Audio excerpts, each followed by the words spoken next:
The views and opinions of the hosts and guests are their own and do not necessarily reflect the views of the management and staff of Guardian Radio.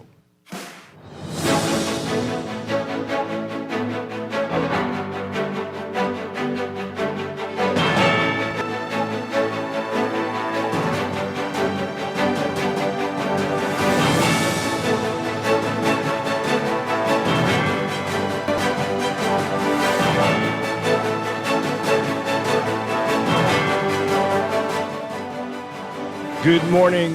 A former Defense Force officer, 4 years in prison. A third suspect charged in a cop's murder and armed robbery. And the PLP to ratify 14 candidates for the upcoming general election tonight. That's all straight ahead this morning. I'm Dwight Strachan, and this is Morning Blend. Wake up.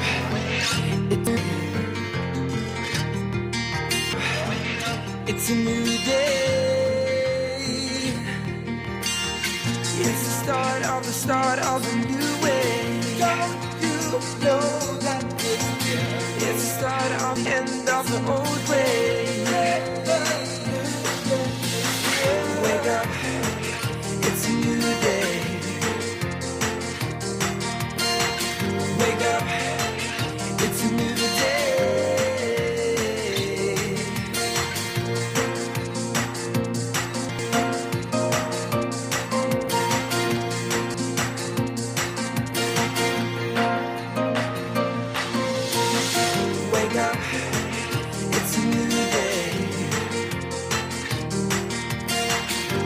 Good morning again, Bahamas. It is Thursday, January 22nd, 2026. This is Morning Blend on Guardian Radio 96.9. Again, I'm Dwight Strachan. In a moment, Laverne Gardner will be joining us. Also this morning, we're talking with Red Cross about their upcoming Red Cross Ball and a whole lot more. That's all ahead. But first, it's time for the overnight, the latest breaking news from while we're sleeping, and the top national and international headlines this morning.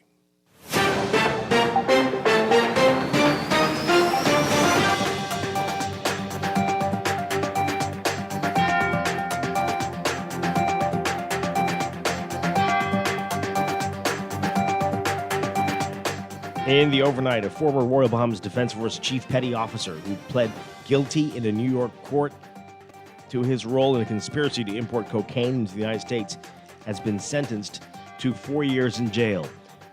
56-year-old Darren Alexander Roker, who appeared before Justice Gregory H. Woods in New York, will have his prison time followed by a term of supervised release of 3 years. A special assessment in the amount of $100 was imposed and ordered to be paid immediately. The court record said forfeiture is ordered in the amount of $20,000 as well. The court recommended that the Bureau of Prisons designate the defendant to a facility that can take into account his medical condition to the extent consistent with his security designation. Last December, Roker's attorney, Martin Roth, gave his client a lenient sentence, revealing he's terminally ill with aggressive prostate cancer. Roth requested Roker be returned to the Bahamas under supervised release with no further prison time imposed because of his illness, but the court rejected that request.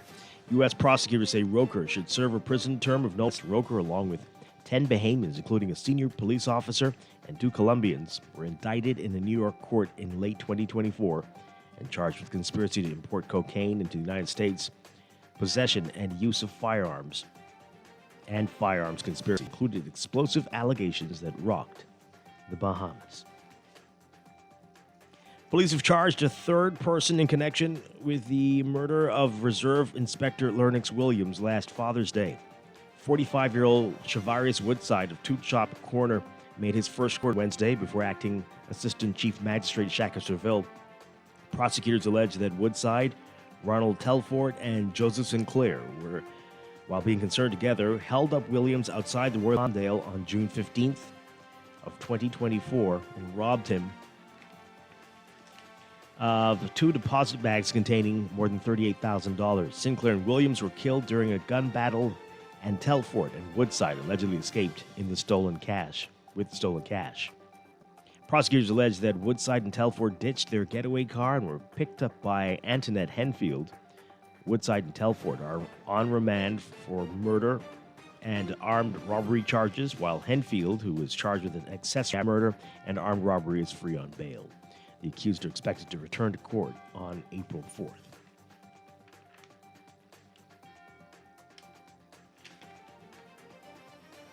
And the Progressive 14 candidates tonight during a meeting of the party's National General Council at PLP headquarters.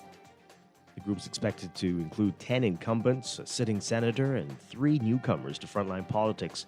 Sources in the party say the incumbents expected to be ratified are Kirk Cornish for North Abaco, Leonardo Lightburn for North Abaco, Wade Watson for Banning Grantstown, Patricia DeVoe for Bambootown, Savannah's Petty for North Reading for Central and South Eleuthera, Wayne Monroe for Freetown, Lisa Ramming for Marathon, and Dr. Michael Darville for Tall Pine, Zane Lightburn for Yamacross. Senator Michael Halkitis is expected to get the party's nomination for St. Barnabas. You can read more about that in today's Nassau Guardian.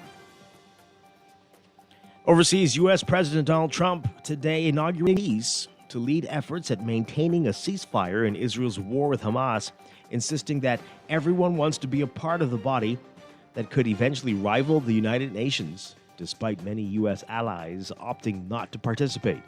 In a speech at the World Economic Forum just moments ago, Trump sought to create momentum for a project to map out a future of the war-torn. It's been overshadowed this week, first by his threats to seize Greenland, and then by a dramatic retreat from that push. Trump saying, quote, "This isn't the United States, this is for the world. I think we can spread it out to other things as we succeed in Gaza." The event came as the head of the new technocratic government in Gaza, Ali Shah, said Rafah border crossing in both directions next week. That's after Israel said in early December it would open the crossing, which runs between Gaza and Egypt, but has yet to do so. The new board was initially envisioned as a small group of world leaders overseeing the ceasefire, but has morphed into something far more ambitious. And skepticism about its membership and mandate has led some countries usually to take a pass. Trump tried not to let who wasn't there ruin the unveiling, saying that 59 countries have signed on. He told a group of participating world leaders and top diplomats that Paraguay to Hungary, quote, "You're the most powerful people in the world."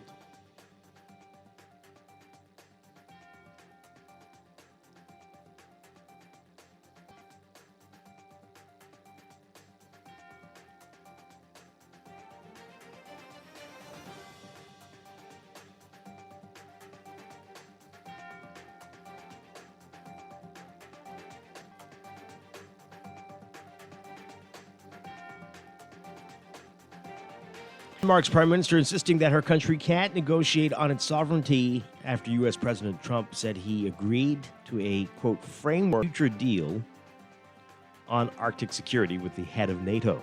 Trump on Wednesday abruptly scrapping the tariffs that he had threatened to impose to press U.S. control over Greenland, a semi-autonomous territory of NATO ally Denmark.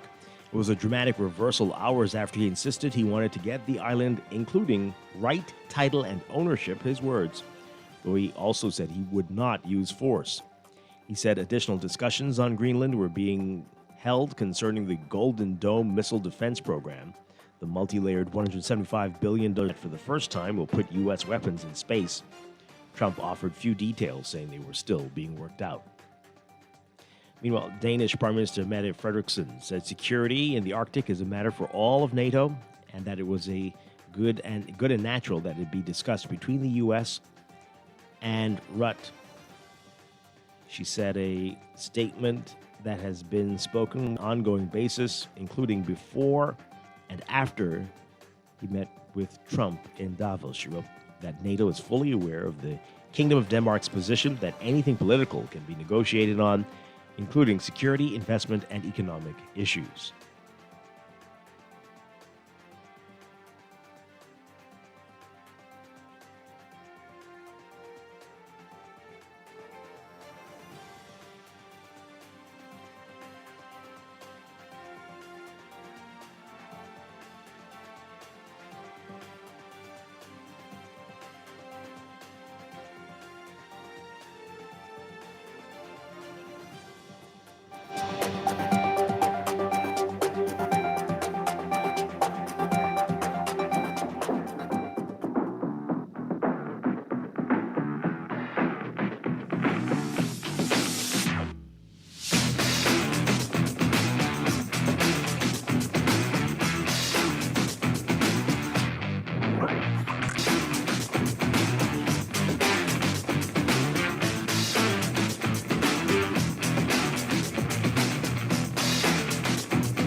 And in sports, famous collegiate tennis player Gerald Carroll is thriving in his freshman season with the University of Louisville Cardinals during the 2026 NCAA Division I men's tennis season. The 17-year-old and the Cardinals have now won 3 straight contests following their latest 7-0 victory against the Butler University Bulldogs right there in Louisville. The team overall win-loss record of 5-1 and its home record of 3-1. The Miami men's national tennis champion is currently the youngest men's tennis player in Division I and is already making an impact in Louisville. Read more about that in today's Guardian Sports section. American professional golfer Ian Holtz birdied his 72nd hole to claim bragging rights at the 2026 Bahamas Great Abaco Classic, wrapping up on Wednesday at the Abaco Club on Winding Bay, Great Abaco. There was stiff competition among the professional golfers in the second event of the coveted Corn Ferry Tour season. Holt had to dig deep to create separation from the field and pulled off a victory with an impressive total of 276, 12 under par. Anticipated meets on the local track and field calendar are set for this Saturday at the original Thomas A. Robinson Track and Field Stadium. The 23rd annual Baker Grayco Star Performance Track and Field Classic will be the third club meet of the local track and field season. It's expected to produce fireworks. It'll be from 9 a.m. to 6 p.m. Saturday at the original Thomas A. Robinson Track and Field Stadium.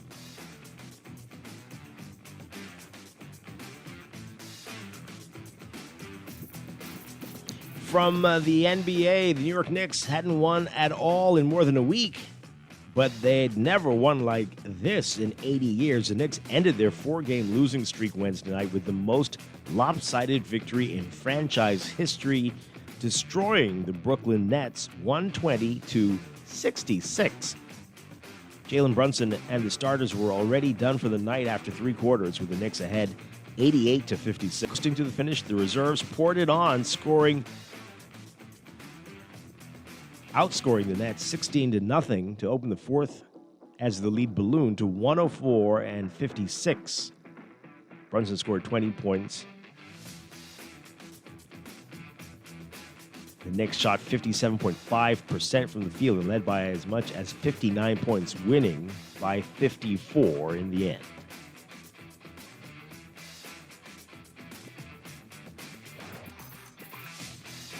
That's sports, and that's the overnight.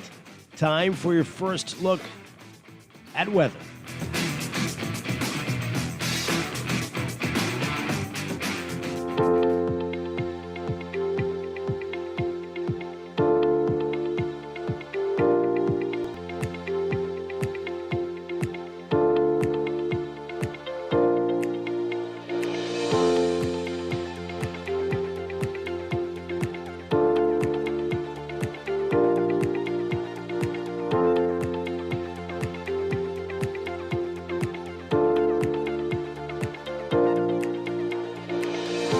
In your weather for today, we've got a dissipating front across the northwest Bahamas now. That's going to continue to produce cloudy conditions along with scattered showers and possible thunderstorms today.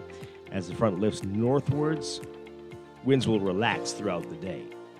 There remains a moderate to high risk of rip currents and rough surf, especially along northern and eastern shorelines of the southeast Bahamas and along all Atlantic exposed beaches. Beachgoers and swimmers are urged to exercise caution and to avoid entering Atlantic exposed waters. Forecast for the extreme northern islands, including Grand Bahama and Abaco. Look for partly cloudy to cloudy conditions today through tonight, with a 20 to 30% chance of scattered showers with isolated thunderstorms. Wind southeasterly at 10 to 15 knots, falling light and variable at times. For the rest of us in the northwest Bahamas, including New Providence, a mix of sun and clouds today, becoming fair tonight. A 10 to 20% chance of a few isolated showers. Winds east to southeast at 10 to 15 knots. For the central and southeast Bahamas, partly sunny today, becoming fair tonight. Only about a 10% chance of passing showers. Winds east to southeast at 10 to 15 knots for the central islands. Easterly at 15 to 20 knots for the southeastern islands. Gradually warming up today. We're looking at highs for most of the country in the low to mid 80s, between about 27 to 29 Celsius. The extreme northern islands will still see highs in the upper 70s, around 78 Fahrenheit, 26 Celsius. Lows tonight in the upper 60s for the extreme northern islands, around 20 Celsius. But for most of us in the mid 70s, around 74 or 75 Fahrenheit, 23 Celsius. That's your first look at weather this morning. We'll have your extended outlook coming up in just a bit. This weather check brought to you by Star General Insurance Made Simple. Wake up, it's a new day. Wake up, it's a new day. It's the start of a new way. Don't you know that it's the start of the end of the old way. Wake up. You are listening to Morning Blend. When we come back, we're discussing the day's top stories right here on your home for fresh news and smart talk all day. Guardian Radio 96.9.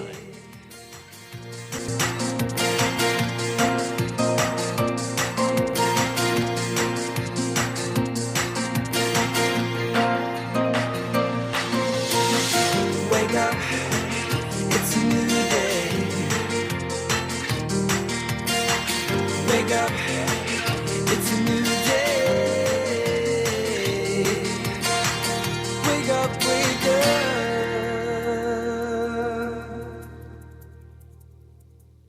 At CFAL, we understand that a secure future is the greatest gift you can give your employees. That's why our tailor-made group pension solutions are designed to fit the needs of both large and small companies. With CFAL, you can provide the retirement you and your employees deserve, ensuring peace of mind and financial stability for years to come. Join the many businesses that have already entrusted CFAL to create the right pension plan for their employees, and let us help you build a brighter future for your team. Visit us at cfal.com to get started on building wealth so you can live well. CFAL, growing wealth for future. The gadget game or a tech trouble simply slowing you down? Escape to a world of innovation at Custom Computers, your go-to store for the latest cutting-edge tech. Whether you need to upgrade your life with the best from Apple and Windows or your device needs a little TLC, the Custom Computers Know-How Store is the destination for unbeatable expertise and quality repairs. With 2 convenient locations, there's a Custom Computers near you on Patton Street in Palmdale and Caves Village, or call 396-1100. Every day in a busy world, we have to do so much. Bank with CIBC and get that personal touch. Share your ambitions, let us help your dreams come true. At CIBC, you're at the heart of all we do. We're on your side, we're listening, we know the way you feel. CIBC, ambitions made real. In the world of business choice, it's a necessity, and for businesses that demand excellence, there's only one choice for unparalleled support and cutting-edge technology. Custom Computers. You have challenges and we have solutions. Computing, networking, storage, and printing for enterprises large and small, aligned with premium brands like HP, Microsoft, Konica Minolta, and more. Get tech done the right way with Custom Computers. Call the Know-How team at 396-1101. Cabin crew, prepare for takeoff. The world needs pilots now. Airlines everywhere are hiring, and your opportunity is ready for takeoff. At the Sagicor Cahill School of Business and Management, the UE Cahill campus, you can earn a bachelor's or master's degree, plus a commercial pilot license in one powerful, globally aligned program. Train in the Caribbean's most advanced aviation ground school, then soar with CAE, one of the world's top flight training academies. 2 qualifications, 1 world-class aviation career. Your future is waiting. .edu/SCHSBM. Apply now and let your career take flight. No one likes a fender bender. Oh, man. From a little scratch to a full mashup, NUA Insurance has got you covered with auto insurance tailored to fit your needs and budget. For affordable rates with free on-site accident assistance, visit us online or in branch and just ask us.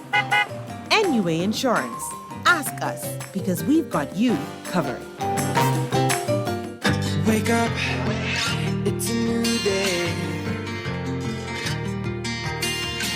Wake up, it's a new day. It's the start of a new way. It's the start of the end of the old way. Wake up, it's a new day. Wake up, it's a new day.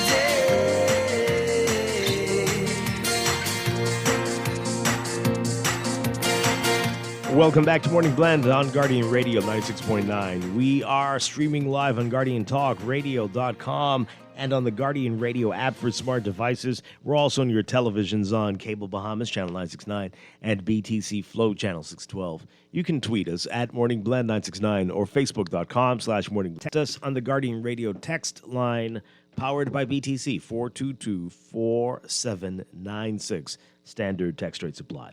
Once again, I'm Dwight Strachan. Laverne is under the weather. She's not going to be joining us today. We might get a special guest a little bit later, but we'll see. So coming up this morning, we've got a lot to talk about, but we're also going to be talking with Bahamas Red Cross about their upcoming ball. We'll get details about that. That's just in a few weeks, and a whole lot more. But right now, it's time to get into what's in the news.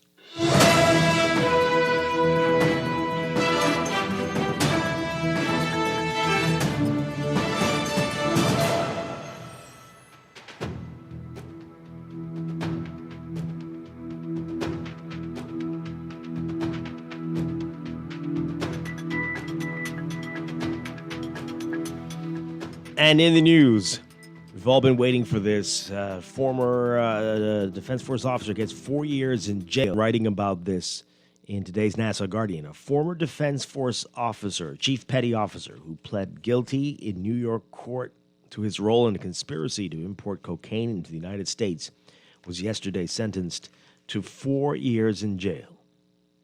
56-year-old Darren Alexander Roker, who appeared before Judge Gregory H. Woods in New York, will have his prison time followed by a term of supervised release of 3 years. A special assessment in the amount of $100 was imposed in order to be paid immediately, and forfeiture is ordered in the amount of $20,000. So the court heard that the court recommended that the Bureau of Prisons designate the defendant to a facility that can take into account his medical condition to the extent consistent with his security designation.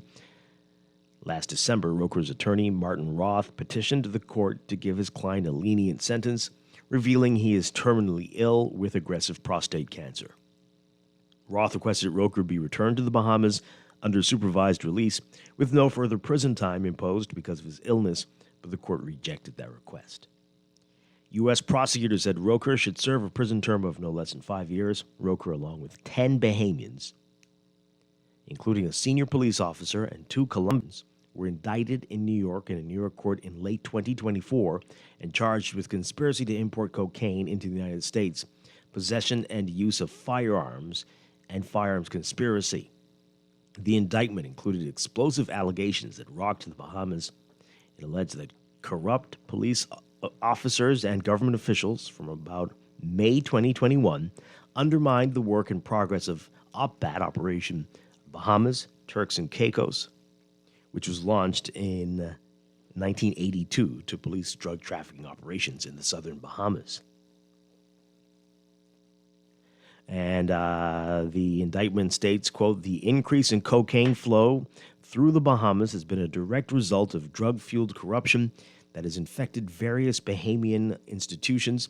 It alleged that Roker, the chief petty officer in the RBDF, allegedly facilitated maritime drug trafficking by using his official position to obtain sensitive information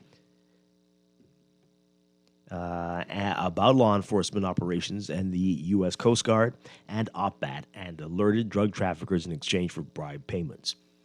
So the indictment reads that although OPBAT missions regularly intercept cocaine and other drug shipments headed to the United States, those seizures pale in comparison to the scope of the drug trade through the Bahamas, part enabled by corrupt Royal Bahamas Police Force and Bahamian officials. That is what the indictment said. Saying, quote, instead, while nominally appearing to work in partnership with the DEA to stop the flow of cocaine to the United States, certain corrupt Royal Bahamas Police Force officials have abused OPBAD and their relationship with the DEA to disrupt law enforcement operations against select drug traffickers in the Bahamas. Among other things, corrupt RBPF officials have denied the DEA access to seized cocaine, provided information to the DEA that was contradicted by aerial surveillance, and on at least one occasion informed a DEA agent that certain drug trafficking targets were off limits. Thus, while the OPBAD program has had a share of success, certain bad actors within the Royal Bahamas Police Force have concurrently worked to stifle its progress and instead to protect and assist their chosen drug traffickers in profiting through the cocaine trade. The indictment noted that drug trafficking, as enabled by corrupt Royal Bahamas Police Force and other Bahamian officials, occurs against a backdrop. Roker and Chief Superintendent Elvis Curtis, officer in charge of the airport division, were arrested in the U.S. when the indictment was unsealed in late 2024. They later appeared in court and pled not guilty. Roker later took a plea deal and pled guilty to count one of the indictment, conspiracy to import cocaine. Okay, again, very harsh language there. We've got Chester Robards stepping in for a bit this morning, filling in for Laverne Gardner, and I think Ricardo Wells is going to join us a little bit later in the show. Chester, thank you for being here this morning. Really appreciate it. You're welcome. All right, so again, some serious language there. I'm going to get another perspective from the other paper in a bit, but we read this last week. Martin Roth, the Roker's lawyer in the States, has been saying these things. The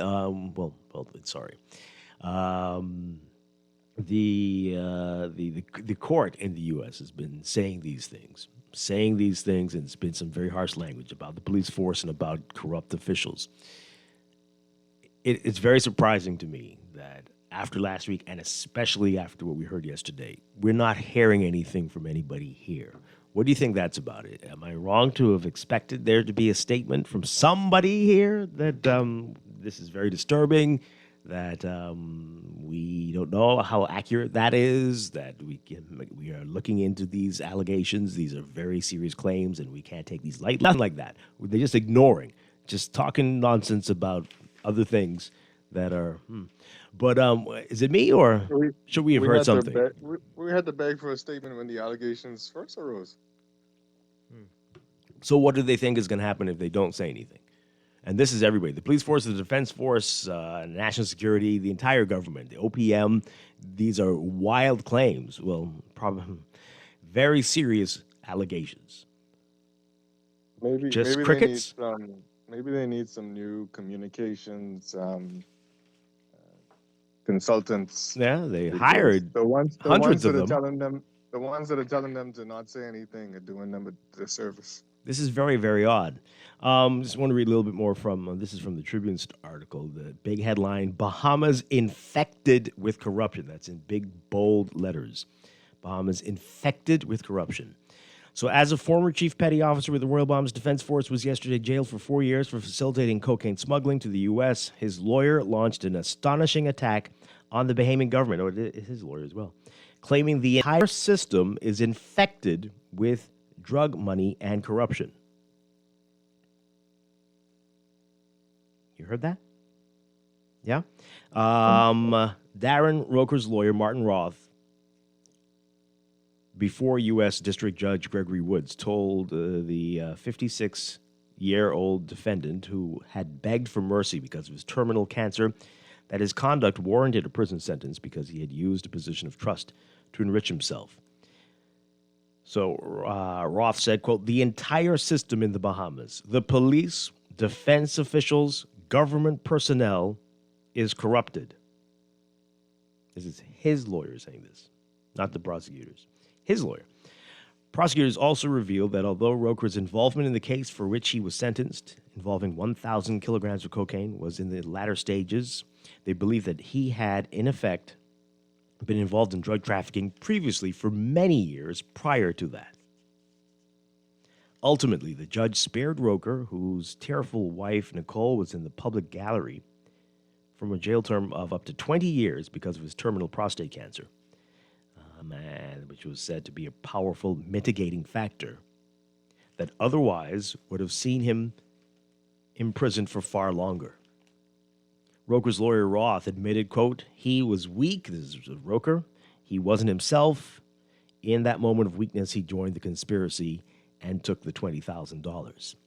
It's not easy when you are living in a culture where the entire system, almost every branch, is infected with drug money and corruption. Nobody's saying anything? These are... Is this true? It's not easy when you're living in a culture where the entire system, almost every branch, is infected with drug money and corruption. Prosecutor Jonathan Bodansky also criticized the Bahamas and said that traffickers rely on, quote, corrupt government officials and police like Roker in order to ship their drugs to the U.S. Roker had admitted one count of cocaine importation conspiracy and begged for mercy from the judge, saying that he'd lost everything. In a sprawling case involving corruption that includes numerous police officers and a high-ranking Bahamian politician. We keep hearing about this person. Among the other defendants is 51-year-old Elvis Nathaniel Curtis, a former Royal Bahamas Police Force chief superintendent who was the officer in charge of a police station at the airport. The case has caused acute embarrassment for the authorities in Nassau. Well, I don't know if you know, by the way, everybody's acting. And focused attention on the Bahamas' failure to clamp down on drug trafficking. At the federal court in Manhattan, Roker walked in wearing a tan-colored prison-issued top and pants with shackles on his legs. He smiled at his wife, Nicole, who dabbed her eyes with a tissue throughout the proceedings, and two other family members. Addressing the judge, Roth, the lawyer, said that Roker had become involved with the conspiracy near its end and attended just 2 meetings in August and October 2024. During the second meeting, Roker took a $20,000 bribe in exchange for information that would help drug traffickers avoid detection. Roth said that Roker had made a fatal error and called his decision uncharacteristic bad judgment on his part. Well, in addition, Roker had undergone grueling radiotherapy for his cancer in early 2024 and was still recovering when he went back to work and took the bribe. Oh, my. Roth said that Roker doesn't want to die in prison and wanted to be released into the... Asked to address the court, Roker stood up and said that his cancer had been like a monster and that sometimes he sleeps for 23 hours a day. Roker, father of 2, whose adult children live in Canada, pleaded with the judge to give him another chance. Roker said, quote, that's all I can ask, and thank God I want a chance to go back home to my family. I have lost everything in the Bahamas, my job, my pension. I have nothing else but my family. The court was later told that Roker had been fired from his job. He had joined the military in 1998, and that he had therefore forfeited his pension and health insurance. Prosecutor Bodansky painted a different picture, though, of Roker and said his crimes were extremely serious. Bodansky said the drug deal that Roker had agreed to provided information about 1,000 kilograms of cocaine, information involved about that. According to Bodansky, Roker shared the locations of U.S. anti-drug boats so traffickers could avoid detection. He promised to help recover any drugs dumped overboard, and he advised traffickers on what type of vessel to use so they would not get caught. Wow. In an ordinary case, Roker's crimes would, but in light of his cancer diagnosis, prosecutors sought the 5-year term. Bodansky said that while it was true that Roker joined the conspiracy later on, they believed that he had been involved in drug trafficking previously for many years prior to that. So, as Judge Woods read out the sentence, Roker appeared nervous and briefly held his head in his hands. The judge said that the crimes were very serious and that the amounts of cocaine involved were enormous. I believe this is the judge saying this, saying, quote, he facilitated maritime drug trafficking by using his official position to obtain sensitive information about law enforcement operations and providing it to drug traffickers. He held a position of trust. His government placed him in a position of trust in the military. He used his role as a government official to enrich himself. The judge described Roker's health challenges as a powerful mitigating factor, as we said earlier. The fact that Roker became involved with the conspiracy despite having a successful career and having married his wife that same year was problematic, according to the judge. So in addition to the 4 years in prison, Roker will have 3 years of supervised release with the special condition that he must allow a probation officer to search his home and electronic devices if they suspect he's engaging in criminal activity. The court also entered a formal money judgment ordering Roker to forfeit $20,000, the amount prosecutors say he personally received from the conspiracy, and he admitted the proceeds could not be located after he forms part of his criminal sentence and allows U.S. authorities to pursue other assets of equal value if the money is not recovered. Roker's wife and lawyer Roth both declined to comment after the case.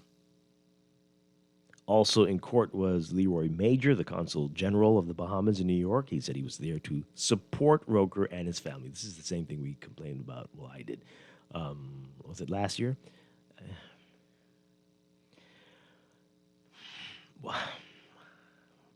They're saying that everybody's corrupted the country from top down, and we're there to support. Okay.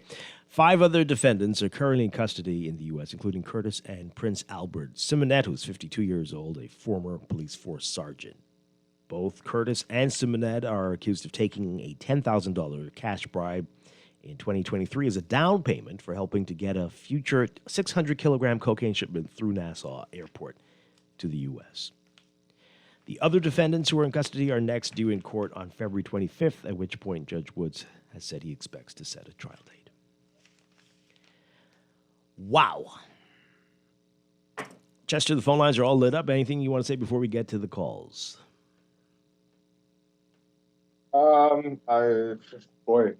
There's a lot to say. It's been a wake-up call since all the news came to light. But for whom? Who has it? Because, I mean, it really, again, we're not hearing authorities defend themselves and say we think that's only a blip. We think it's just maybe a couple of bad apples. They're not saying anything. They're not defending themselves. We hold integrity to the highest esteem. They're not saying anything. And that's what I'm going to say. And it's a terrible time for the governing party for this to happen, given it's an election year. They got to get on top of this and in front of it if they don't want this to be a stain. Yeah. Well, what are they waiting for? What are they waiting for? Your guess is as good as mine.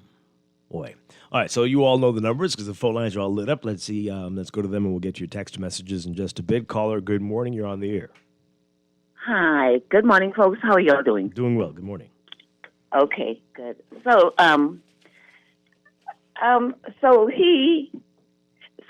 the Mr. Roker, he has already served one year so far, you say? He's been sentenced to 4 years. Right. They gave him 5 years. No, they right? wanted, But they took off, pardon? They wanted 5 years, the prosecution, but the judge sentenced him to 48 months, 4 years. Okay. Well, you know something? I hope our own judicial system is listening, because I could tell you one thing. Those people over there in New York are different, and they are real. If you see, and then he requested to come back home and serve the time, right? That's what he wanted. He didn't get that. After his 4 years, he'll have 3 years of supervised probation. I don't know where that's going to be.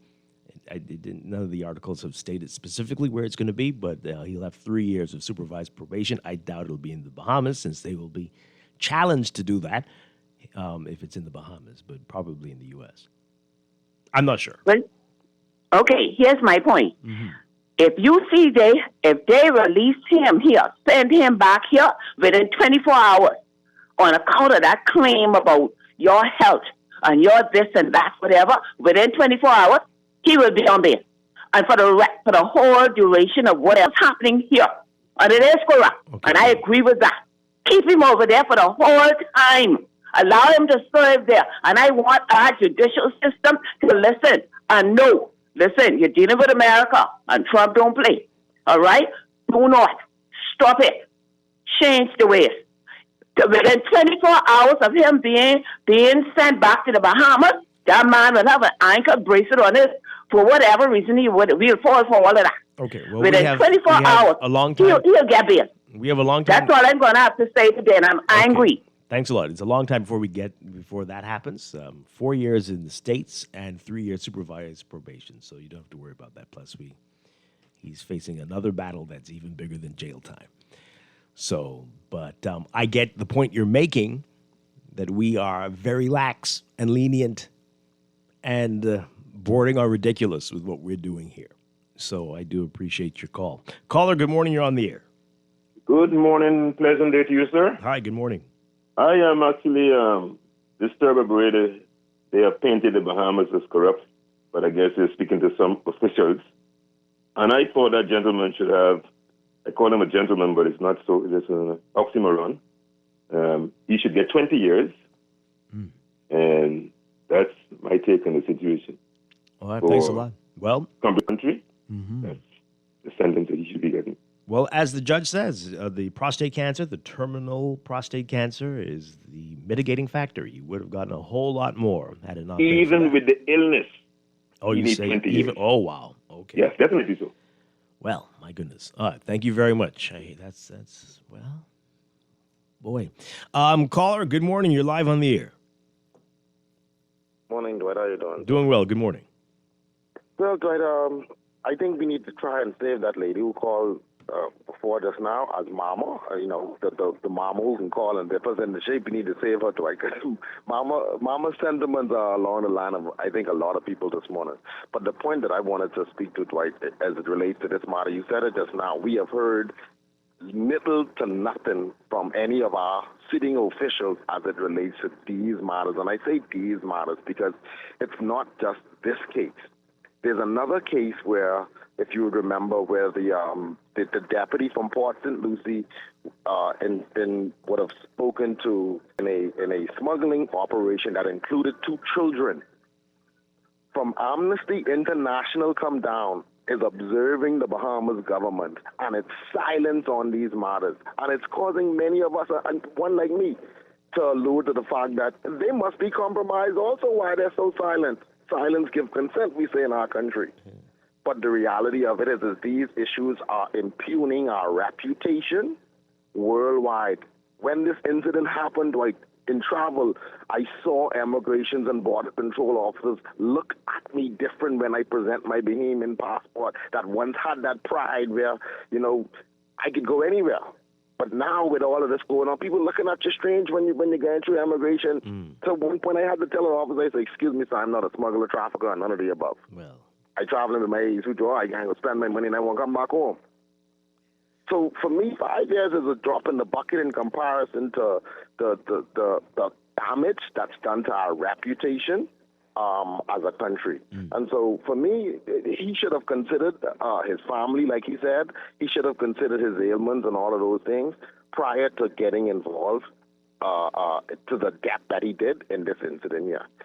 It appears as if he has possibly worked with the U.S. government to provide hats off to them. But as for any remorse from myself, none whatsoever, so Dwight. And yes, we do need to hold our sitting officials to account to sort of say something, speak to something as it relates to these matters. And like I say, not just this matter, but we've had a matter that involved children and illegal drug smuggling, and nothing has been said from the Ministry of Foreign Affairs. Absolutely nothing. Okay. Thanks a lot. Appreciate it.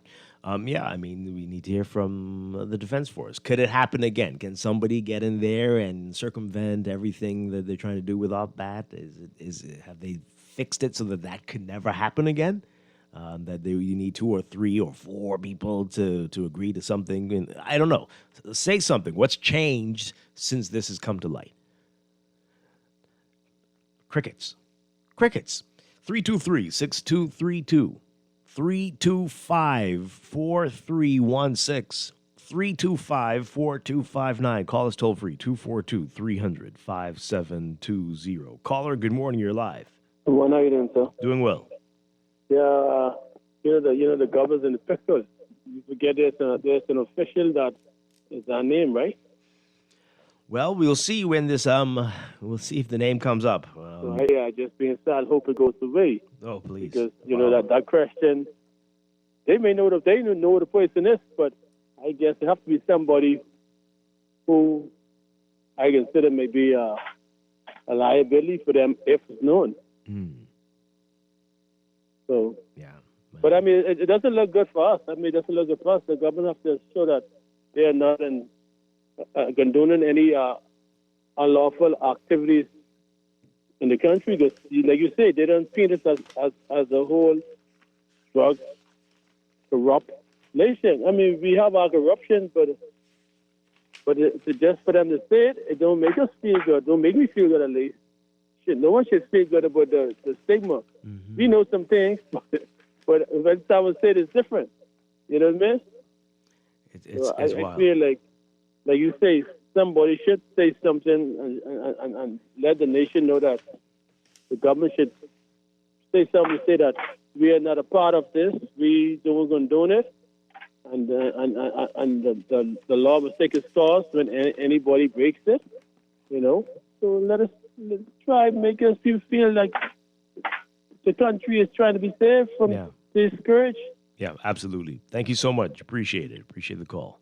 I mean, Dwight, we heard some semi-tough language after the indictment came out last year. Or what was it? Early. But we haven't seen the action. Refresh our memory. What was the tough language? Date on the action. Well, it was like we'll weed out the bad apples and whatever. So that's why I called it semi. Who said it? I don't remember that. All I remember is that it sounds like entrapment to me. That's all I remember. But I remember that too. But what else? It was both. Like, it was speaking from both sides of the mouth, right? Oh, okay. Because I feel like the new commissioner said something like, we'll weed out the bad apples, whatever.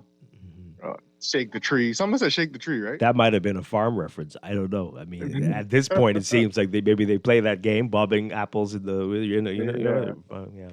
But again, that might have been what they were talking about. No follow-up and no communication. That's the problem. Yeah, absolutely. I don't know if they were waiting to see the sentencing, maybe, perhaps. But I mean, this was yesterday. They issued statements about things to do with politics within 10 seconds. But here we are. What's the deal? I think at some point Fred Mitchell had said, they're innocent until proven guilty. Oh, okay. Well, he pleaded guilty. He pleaded guilty last year. He took a plea deal and he pleaded guilty. From that point, we should have heard something. Again, I'm going to read this every few minutes so people can understand. That's my point. Again, we're not hearing from anybody. Right. We should say something afterwards. Absolutely. Again, the entire system in the Bahamas, the police, defense officials, government personnel, is corrupted. Roker's own lawyer saying that. And who knows what documents he's had privy to see to build his case, He might have seen names too. It's not easy when you're living in a culture where the entire system, almost every branch, is infected with drug money and corruption. Wow. Caller, what say you? Good morning. Hello. Hi, good morning. Hello, good morning. There's an ambulance or something. Hello, can you hear me? Yeah, we can hear you. Oh, good. Good morning to you. And is that Chester? Yes, it is. Okay, and I hope Laverne gets better soon. We all do. Yeah, but the Bahamas from the 1920s, bootlegging era, with the alcohol, then the 70s, the marijuana, using Jamaica as a hub. We just seem to be stuck right in the middle of this position to get to America, which is the problem. Then you got the 80s with the cocaine, and of course the politics involved with that. So it appears as though because we are so close to Florida, it's easy for smugglers to exploit us. And of course, when we are given resources, we tend to use the resources to help the drug smuggler. It's so systemic, and why no one is speaking out, well, you got me, so I stopped. Thanks for taking my call. Wow. Well, somebody's got to say something. Someone's got to say something. We are working tirelessly, as Chester said, to weed out the apples. We are conducting investigations. It is underway, whatever. Maybe they can't say it because they haven't done it. I don't know. But this is crazy. Caller, you are live on the air. Yes, good morning, Dwight. Good morning, Chester. Good morning. Yeah, Mr. Strachan, I don't know. I mean, I'm not surprised at anything, right? So at least I'd like to thank you for remembering the word entrapment, right? You remember that, right? Yeah. So, I mean, why would someone say that? Why would we represent this? And I'll share this with you just, I'm 61, right? I don't know if you was listening to Dr. Pinto, but look into the medical window. Dr. Pinto says that by we live long enough, all of us will get prostate cancer. All right? I've been getting my tests from them. I'm not going to feel sorry for some because they have prostate cancer. I'm having problems right now, right? But I do my tests every year. So we all face the same thing. I had a friend died 1 day after or 2 days after he was discharged from the dialysis unit. He told another friend he was going home to cook some food. He's a Rasta. His name is Ricardo Dean. My condolences to the family. He's known as Spike, okay? Now, abruptly, if he went home saying that he was going to cook some food and start dialysis the next day, and he died, I don't know who cried. But listen to me, man. I'm tired of selective sympathy, selective justice, and everything else selective, okay? Now, Mr. Rocourt was not a joker. You saw the amount of drugs, right? But remember now, I lost a job. You listening, Chester? I lost a job back in the 90s for 3 grams of marijuana. You understand me? You understand me? We're listening. But yet still, you're talking about mitigation. And let me say something, brother. I was reading this case, What happened was, you guys might know, there was a bit of testimony that was in Spanish, and the judge them couldn't make a decision until this was translated. So I don't know if you guys read this or that, but I was calling the show for a while telling you, these planes landing here and there everywhere, and you would be a childish, feeble-minded person if you believe they didn't cohort with anybody. They're just going to put millions of dollars worth of drugs on a plane and land on a runway in the middle of nowhere. You really need to read between the headlines and use our minds. But the thing is, I love the Cresta because the Cresta said that there's no implementation. So we talk about fighting the bad apples. Hats off, and I like all the honest police officers who know what they're doing and they're doing good. Hold for him. You see what I'm saying? But, nothing is being implemented in order to do what they're saying by real the bad apples. How are you going to know who the bad apples are if you're not consulting with other bad apples on the street or putting cameras or doing surveillance and monitoring them? They're dealing with the public. You wouldn't know much of a narrative with a few bad apples. You shouldn't realize that that's pure BS by now. It is. And the problem is us, the citizens, because we wouldn't face reality. Most of us can't handle the truth. We don't want to hear the truth. And when we hear the truth, we don't know it. So what that makes us? Apathetic people. And that's what we are. You know what I mean? Everything is political driven. You see what I'm saying? Yeah, okay. Place make me sick, brother. It's very, very, very scary. Thank you so much. Appreciate the call. Let's take a couple more. We've got a whole lot of text messages to get through. Good morning, caller. You're live on the air. Yes, good morning, Dwight. Hi, good morning. Well, to put it in context, like my schoolmate just said, remembering the word entrapment, and we all know who made that statement out of the OPM, right? And that was unnecessary because how could he have said such a thing? But when this investigation came down, 3 weeks after I came out of Crooked Island, they said that this operation, they were investigating this since May of 2021, 4 months before government in power. Now, they said they would remove the bad apples. Well, you're talking about crickets. We ain't going to get nothing out of them because if everybody know what I know on what they're doing, and I'm not going to say it here as to what's carrying on with their entanglement, right, then we would know why they wouldn't say anything. But, Dwight, just for everybody who's listening, we have the right, because there's freedom of information in America, right? Anyone can write to the embassy and request copies of his transcript or his testimony or whatever documents he may have signed. I think you can find a lot of that. You can find a lot of that online. I don't know about the embassy. You can find a lot of that online. You can find a lot of that online already. So it's not. These things. Yeah, what aren't. do you have to say? Okay, so y'all have a nice day. Yeah. Okay.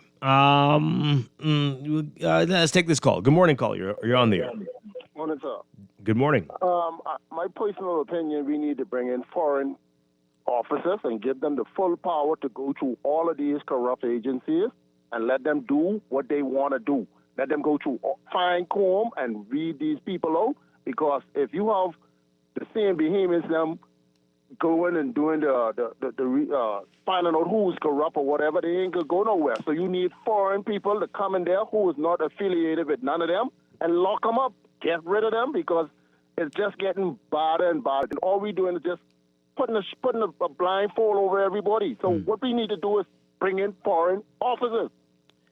Wow. Okay. Well, that's also a terrible indictment there, right? Again, I'm going to read this every few minutes just so everyone can understand what we're dealing with. Roker's own lawyer, Roth, admitted that Roker was weak. Quote, he wasn't himself. In that moment of weakness, he joined the conspiracy and took the $20,000. It's not easy when you're living in a culture where the entire system, almost every branch, is infected with drug money and corruption. Prosecutor Jonathan Bodansky also criticized the Bahamas and said that traffickers rely on, quote, corrupt government officials and police like Roker in order to ship their drugs to the U.S. It's like 1984, 1985. It's like, what's going on? Caller, good morning. You're on the air. Yes, good morning. Hi. You know, all the artist youths, right? All the majority of them, right? They know that the corruption of the police involved in drugs is no surprise to them. It may be a surprise to other people, people in the media and the like, but it ain't no surprise to them. They know of these things. They know of police officers coming in the communities, and you know what I'm saying? And then we in the Bahamas, we have these demigods, right? Politicians, right? Who and their supporters, right? Who would come in the media, right? And say that, Lyndon Pinland, when he was charged, he said that, his little country can't do nothing about it. So this little country in the big United States can't do nothing. Why should he do something? Why they expect for him to do something about it? You know what I mean? Our prime minister was accused. You understand? And you know how this thing go. The United States government, they got corruptions too, and they, you know what I mean? They about this power. Once you do once you support them and their policies and whatever they do geopolitically, they let our officials go, and no one wants to talk. Seems like the people in the media, they're presenters and callers don't want to convey these things. Sir, I don't know why you keep saying these things. I don't know what your issue is. I really don't. Everything that's ever happened has been reported in the media. No one's hiding away. But you need people to come out and say it, right? You just can't just be writing on air and speaking stuff based on what you think or heard, right? That's not how it works. So let's not do that. It's all of us collectively have been a little, the entire country, too passive, too familiar with all the people accused of the most heinous and insane crimes, right? Everybody is forgiven very easily, can become an ambassador, an MP, a cabinet minister, all kinds of things when in the past you were allegedly or supposedly or purportedly or, intimately involved with all manner of things. So as you said it before, you highlight that what you talked about. People wear that as a badge of honor. What was happening in the 80s? That infamous interview. That's not something we should be proud of. But it's all of us. It's all of us. But let's focus. Let's focus though. Scapegoating other people. We have a problem. We have a problem. This is deeply rooted in the culture, in the DNA. This love of the oppressed, reformed bad boy emerging as a community leader. This thing is very strange, but it's been happening for decades in this country, and it doesn't look like it's going to get any better. What is it about? Why?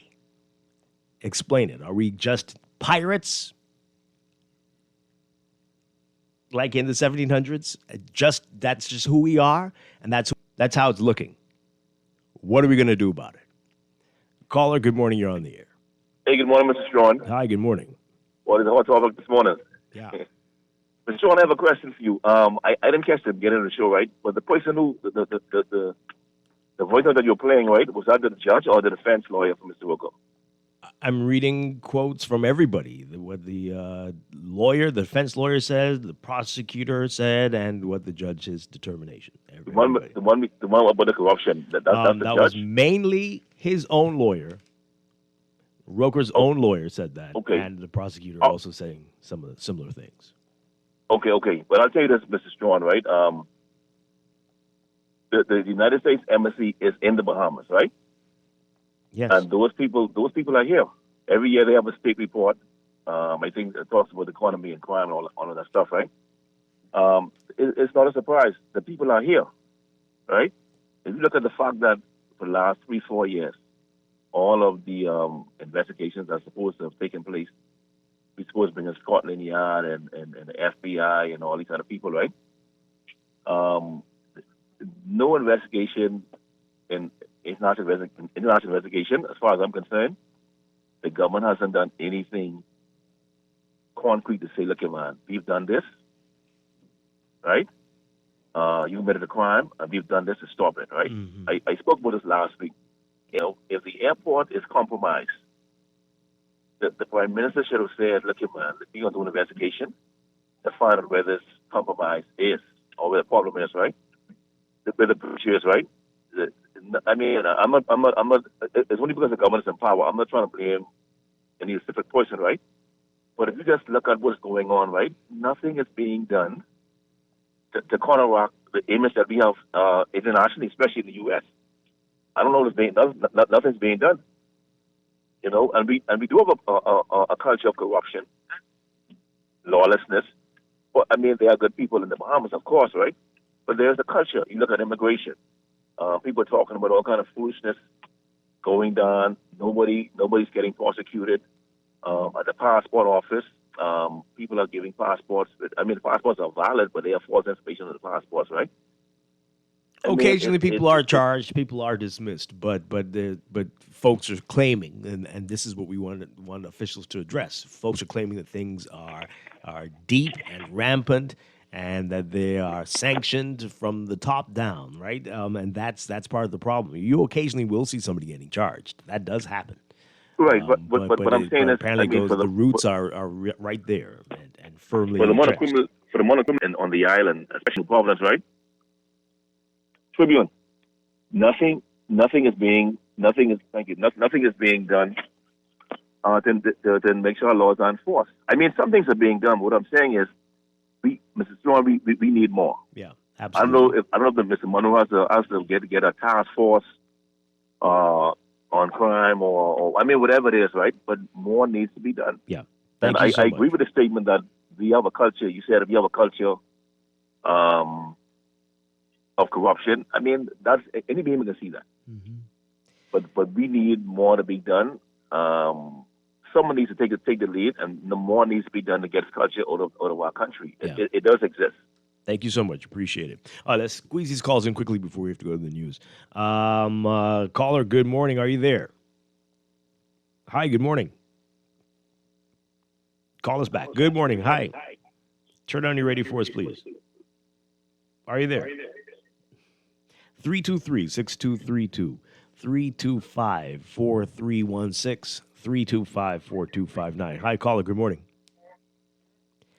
Good morning. You're live. The PLP is the... Okay. Let's take this call. Good morning, caller. You're live on the air. Good morning. Whether Bahamians truly believe that crime is wrong. Because it seems to me that for too many of us, it's almost a default position, even in the simplest things. Mm-hmm. You go into the government offices, everybody looking for $1, even though the law says that you're not supposed to be asking anybody to pay you to do your job. Okay? We proudly say, thief from thief, God smile, without any irony. You know, it's like it's inculcated in us to be as corrupt and as criminal as possible. I want every single one to be weeded out, especially in our armed forces, because it places us in so much detriment, right? I mean, let's start with the man get found with thousands, I think hundreds of thousands of dollars in a closet. Where's the inquiry in that? Where's the requirement that the parliamentarians, who's enforcing the requirement that parliamentarians declare their assets annually? Nobody. Everybody pretends, oh, that's not necessary, when it's entirely necessary. Because we don't know where you're getting your extra money from. And for many of us, our imagination runs wild and says it's because you're bribing somebody or you're corrupt. But the easiest way to solve corruption is everybody has to declare what they own and what they have if you're going to be in the public service. Thanks for the call. Really appreciate you. Wow. Can we get that one in really quickly? You got about 30 seconds. Caller, barely now. Yeah, let's just do it quickly. Good morning. You're on the air. Hey, good morning, Dwight. Hi. And Chester. Yeah, man, Dwight, like the lady and others was saying, you know, our problem really stems from our electorate, you know, I mean, not our elected officials, Dwight, because, you know, I think both we've are right. been voting for people to get things right in this country for decades, and it only continue to get worse. So, yeah, the people... Well, like you said, I mean, they're coming from us, though. So Yeah, they are it's all coming of from it. us. It's Our everything. politician also is coming from us, and they came from us knowing that we have a problem, and they was put in the place where that problem could be corrected. Right? Yeah, everybody is coming from us.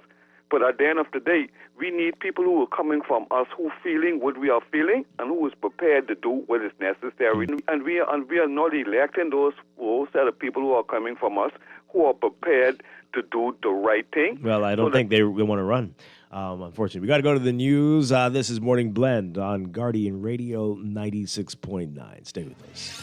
It's a new day. Wake up. It's a new day. It's the start of a new way. This is Guardian Radio 96.9 FM, streaming on GuardianTalkRadio.com and the Guardian Radio app, Nassau, Bahamas.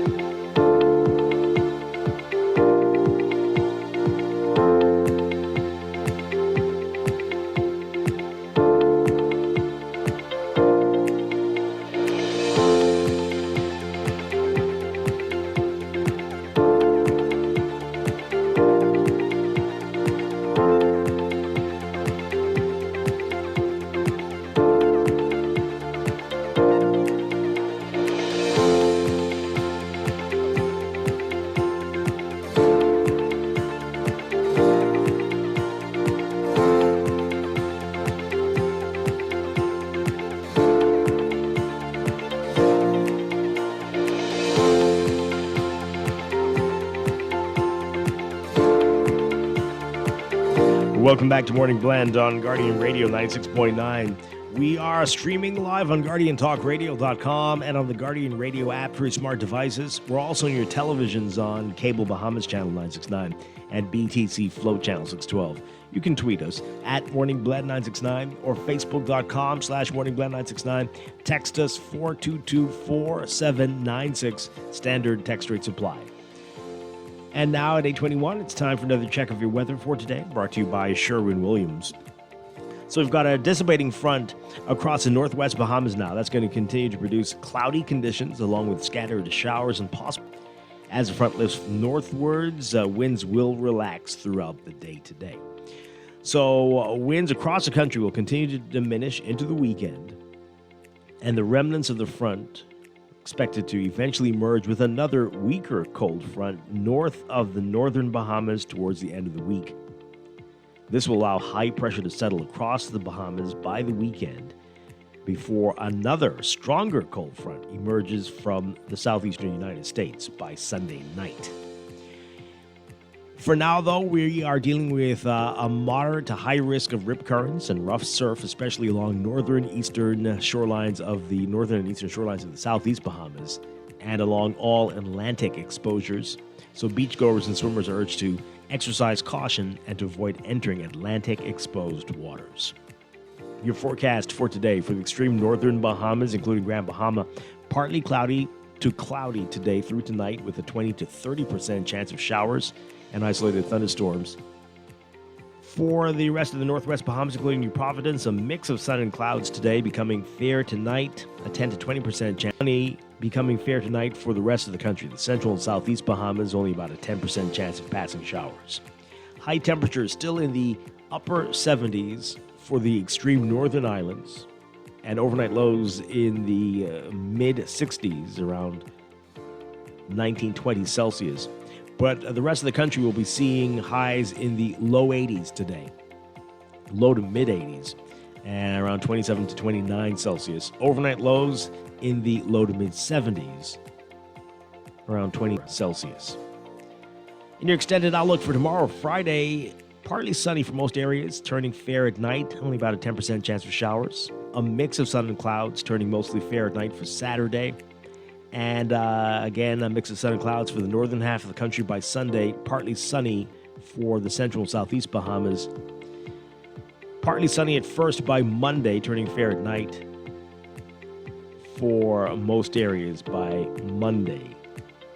That's your morning blend weather check brought to you by Sherwin-Williams. If you're ready to refresh your space, we'll head to your local Sherwin-Williams for premium paint, pro tips, and everyday deals that make it easy to get started.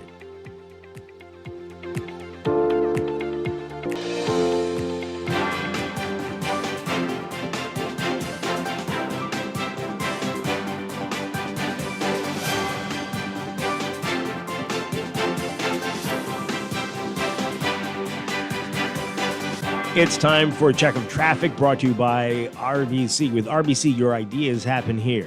A reminder of the roadworks going on East Street South. That's between Soldier Road and All Saints Way. Most of that taking place at night.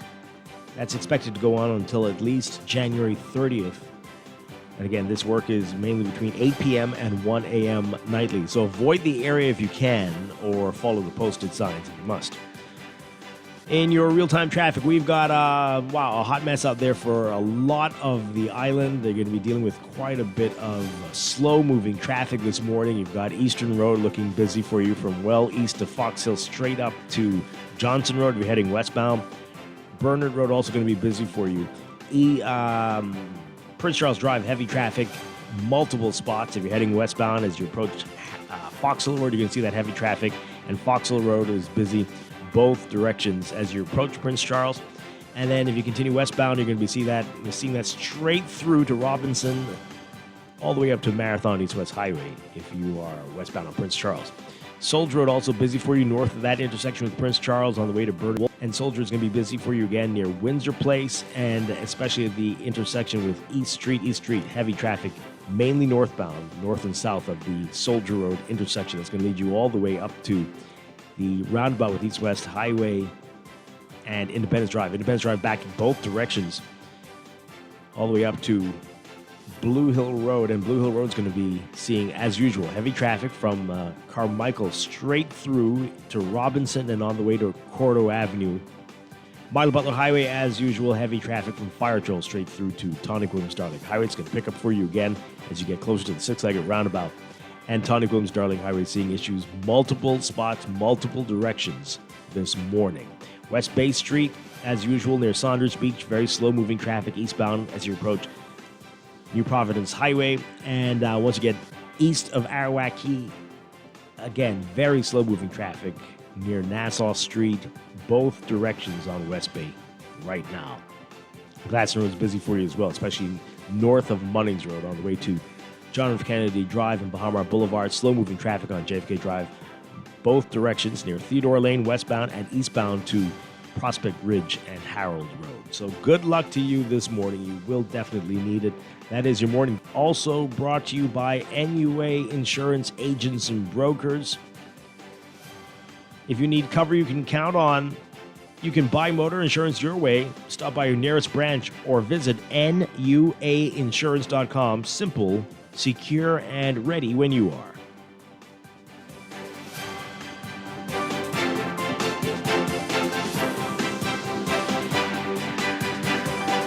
Cleveland Clinic, care is everything. So when your primary purpose is to care for the world, you'd start with your community until you're accessible anywhere. You make complexities your specialties and put compassion before anything else, all to redefine what's possible. For everyone, everywhere. For every care in the world. Cleveland Clinic. Every day in a busy world, we have to do so much. Bank with CIBC and get that personal touch. Share your ambitions, let us help your dreams come true. At CIBC, you're at the heart of all we do. We're on your side, we're listening, we know the way you feel. CIBC, ambitions made real. Southwest Plaza has so many stores. A sensible way to list them all. There's CBS Bahamas, the Ashai Institute, BENC Snack World, Bamboo Shack Bahamas, Air, the Athlete's Foot, and BTC, Games and More, John Bull Fine Threads, Alive, Bahari, Dairy Queen, 700 Wines and Spirits, Sandy's Clocks and Island Lock, Starbucks and Lowe's Pharmacy, plus Marco's Pizza and Lorraine. Southwest Plaza, what a wide array of stores. Southwest Plaza, stop by today and explore. Looking for insurance that fits your lifestyle and your budget? At Star General Insurance, we've got you covered. Whether it's motor insurance with flexible options for third-party liability and comprehensive coverage, or commercial insurance products that protect your business, we have choices you can afford. Own a home or renting? Our home insurance products have just what you need. And for the adventurers out there, we offer marine insurance too. Visit our website or social media pages for contact information and quotes. Star General, insurance made simple. Here's the Sure-winning art store moment from Shelley and Dee Dee. We're the only full art store in the Bahamas. If we don't have it, we make a list, and trust me, our boss can get that. If you need that, he can get that. You can find canvases in all sizes, stencils. We have the Angelus that they use on shoes and letters. We're the only persons in Nassau that carries the Montana spray. We have the Krylon sprays, watercolor in paints, the oil, chalk paints, the alcohol paint, metallic paints, the little Floetrol, and we have cleaning products for the artists, thinning products for the artists, and Crayola colors, and glitters, pencils, the Posca markers, and pastels, oil, and the acrylic pastels, dyes. Oh yeah. We also have airbrush paint. I didn't forget that part of the movie. Gift sets, hobby craft, Oil shrimp, clays. stew shrimp gumbo. But art supplies. We have a lot of them. Sherwin-Williams Art Store. Find colour in every day. Tired of banks forcing you to use technology to bank the way they want you to? Your convenience is important. So no matter what your banking needs, Commonwealth Bank's friendly staff are always available in branch for that personal one-on-one service. But when you choose technology, our online and mobile banking app offers you state-of-the-art functionality. The choice is yours. Commonwealth Bank want. Looking for a future that's hands-on and in demand? Discover the True Blue and You Open House at the Bahamas Technical and Vocational Institute. Friday, February the 6th, 2026, 10 a.m. to 4 p.m. at BTVI's New Providence main campus, Old Trail Road. There's free admission, live entertainment, exciting giveaways, trade department coupons, and more. That's BTVI's Open House, this February the 6th, 10 a.m. to 4 p.m. See you there. No one likes a fender bender. Oh, man. From a little scratch to a full mashup, NUA Insurance has got you covered with auto insurance tailored to fit your needs and budget.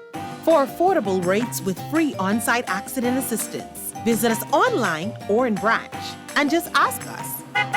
NUA Insurance. Ask us because we've got you covered. This is Guardian Radio 96.9 FM. Streaming on GuardianTalkRadio.com and the Guardian Radio app, Nassau, Bahamas. Oh yeah. Stay. Let's go. Stay. Do the crime. You must do the time. Stay. Kimmy and Sting say so. Stay. Oh yeah. Stay. Let's go. Crime doesn't stay, boy. Crime doesn't. We are back with Morning Blend on Guardian Radio. Dwight Strachan, along with now Ricardo, Ricardo Wells, thank you, Chester, for being here early. Ricardo Wells with us now. Good morning, sir. Great to have you with us.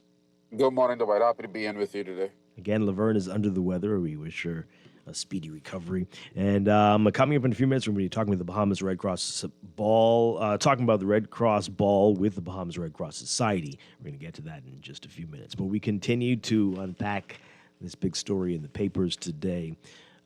Ex-RBDF officer gets 4 years in U.S. jail. He had pleaded guilty to conspiracy to import cocaine. Ricardo, I want to get your reaction to it, but I've been saying it, every few minutes I'm reading a bit of what indictment, again, saying that although OPBAT missions regularly intercept cocaine and other drug shipments headed to the United States, those seizures pale in comparison to the scope of the drug trade through the Bahamas, which is in part enabled by corrupt RBPF and Bahamian officials. That's the indictment saying this. Instead, while nominally appearing to work in partnership with the DEA to stop the flow of cocaine to the United States, certain corrupt RBPF officials have abused OPBAT and their relationship with the DEA to disrupt law enforcement operations against select drug traffickers in the Bahamas. Among other things, corrupt RBPF officials have denied the DEA access to seized cocaine and related evidence, provided information to the DEA that was contradicted by aerial surveillance, and on at least one occasion informed a DEA agent that certain drug trafficking targets were off limits. Thus, while the OPBAT program has had a share of success, certain bad actors within the RBPF, the Royal Bahamas Police Force, have concurrently worked to stifle its progress and instead to protect and assist their chosen drug traffickers in profiting trade. That's the New York indictment. I mean, it's just bizarre because just to have that one quote on record somewhere, that a specific drug shipment or some element of the drug trade is off limits. My God. To have that just on record alone and connected to a law enforcement officer here in the Bahamas, that's all the cause for concern you need right there. So And again, we're not hearing very much from any local officials since this came to light last week, since the verdict, the sentencing yesterday. Nothing is being said at all from anybody. The police force, defense force, national security, government, what is going on? Instead, they continue to talk about that. They continue to talk about, they have the circus show at party headquarters set for tonight. Everything but this. Everybody is just acting like, oh, well, that's over there. Who cares? And there's no question on how strong the evidence is, because he sat down with his lawyers, he saw this evidence, and he recognized very, very quickly my best route would be to just plead guilty and try to communicate that I am ill, that I need some reduction in time served. Like, that was his strategy. So that shows you that the amount of evidence that was presented ahead of this case, during the trial, during the process, he recognized very, very quickly that there was no chance around this. Rest his smart on. Yeah. There's enough for us as a country to recognize that there's a bigger thing at play here, that we as citizens need to stand up to this. We now need to ask the questions. How far does this go up the ladder? How far does it go up the food chain? The implication is it goes as high as our parliament. It goes as high as our senior leadership of the Royal Bahamas Police Force and Defense Force. We now need to ask more questions. Yeah, absolutely. We got a whole lot of your text messages to get to. We'll get to those in a bit. Let's take some more calls, though. 323-6232, 325-4316, 325-4259. Call us toll-free, 242-300-5720. Tweet us, Facebook us, text us, 422-4796. Before we get to these calls, just want to read this one text that came in. This person says here, Dwight, please stop this nonsense you're running on with this morning. This country is a law-abiding country, and just like the great America, we have some bad apples, some bad people, which will be among us, and as long as people have choices. I watched news this morning where a major fraud investigation is going on in Minnesota. I don't hear anybody in the saying that the entire American government is corrupt. Who was saying that? In my opinion, the government has done a lot to deal with crime, from doing what these two officers did. Okay, You're not listening. You're not listening at all. You need to stop these callers from making statements about our leaders with no evidence to substantiate their claims. Okay. The defense lawyers, the prosecutors, they're all telling you that it's multiple officials All right. So across many different agencies. the way I would address that, Dwight, I think the texter needs to understand that this is not just calling out individual officers. It's calling out a system of corruption. When you hear talk of a system of corruption, there needs to be an investigation because you don't know how far it goes.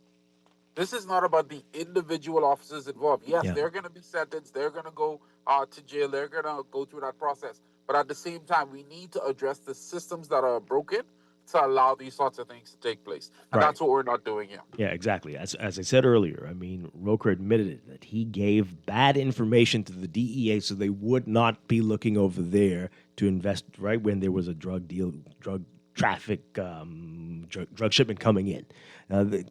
Can that happen anymore? Is it up to one person to lead everybody off the scent? That's what we want to know. We're not hearing that. We're not hearing anything from anybody about this kind of stuff. And I invite that texter to go back to news clips.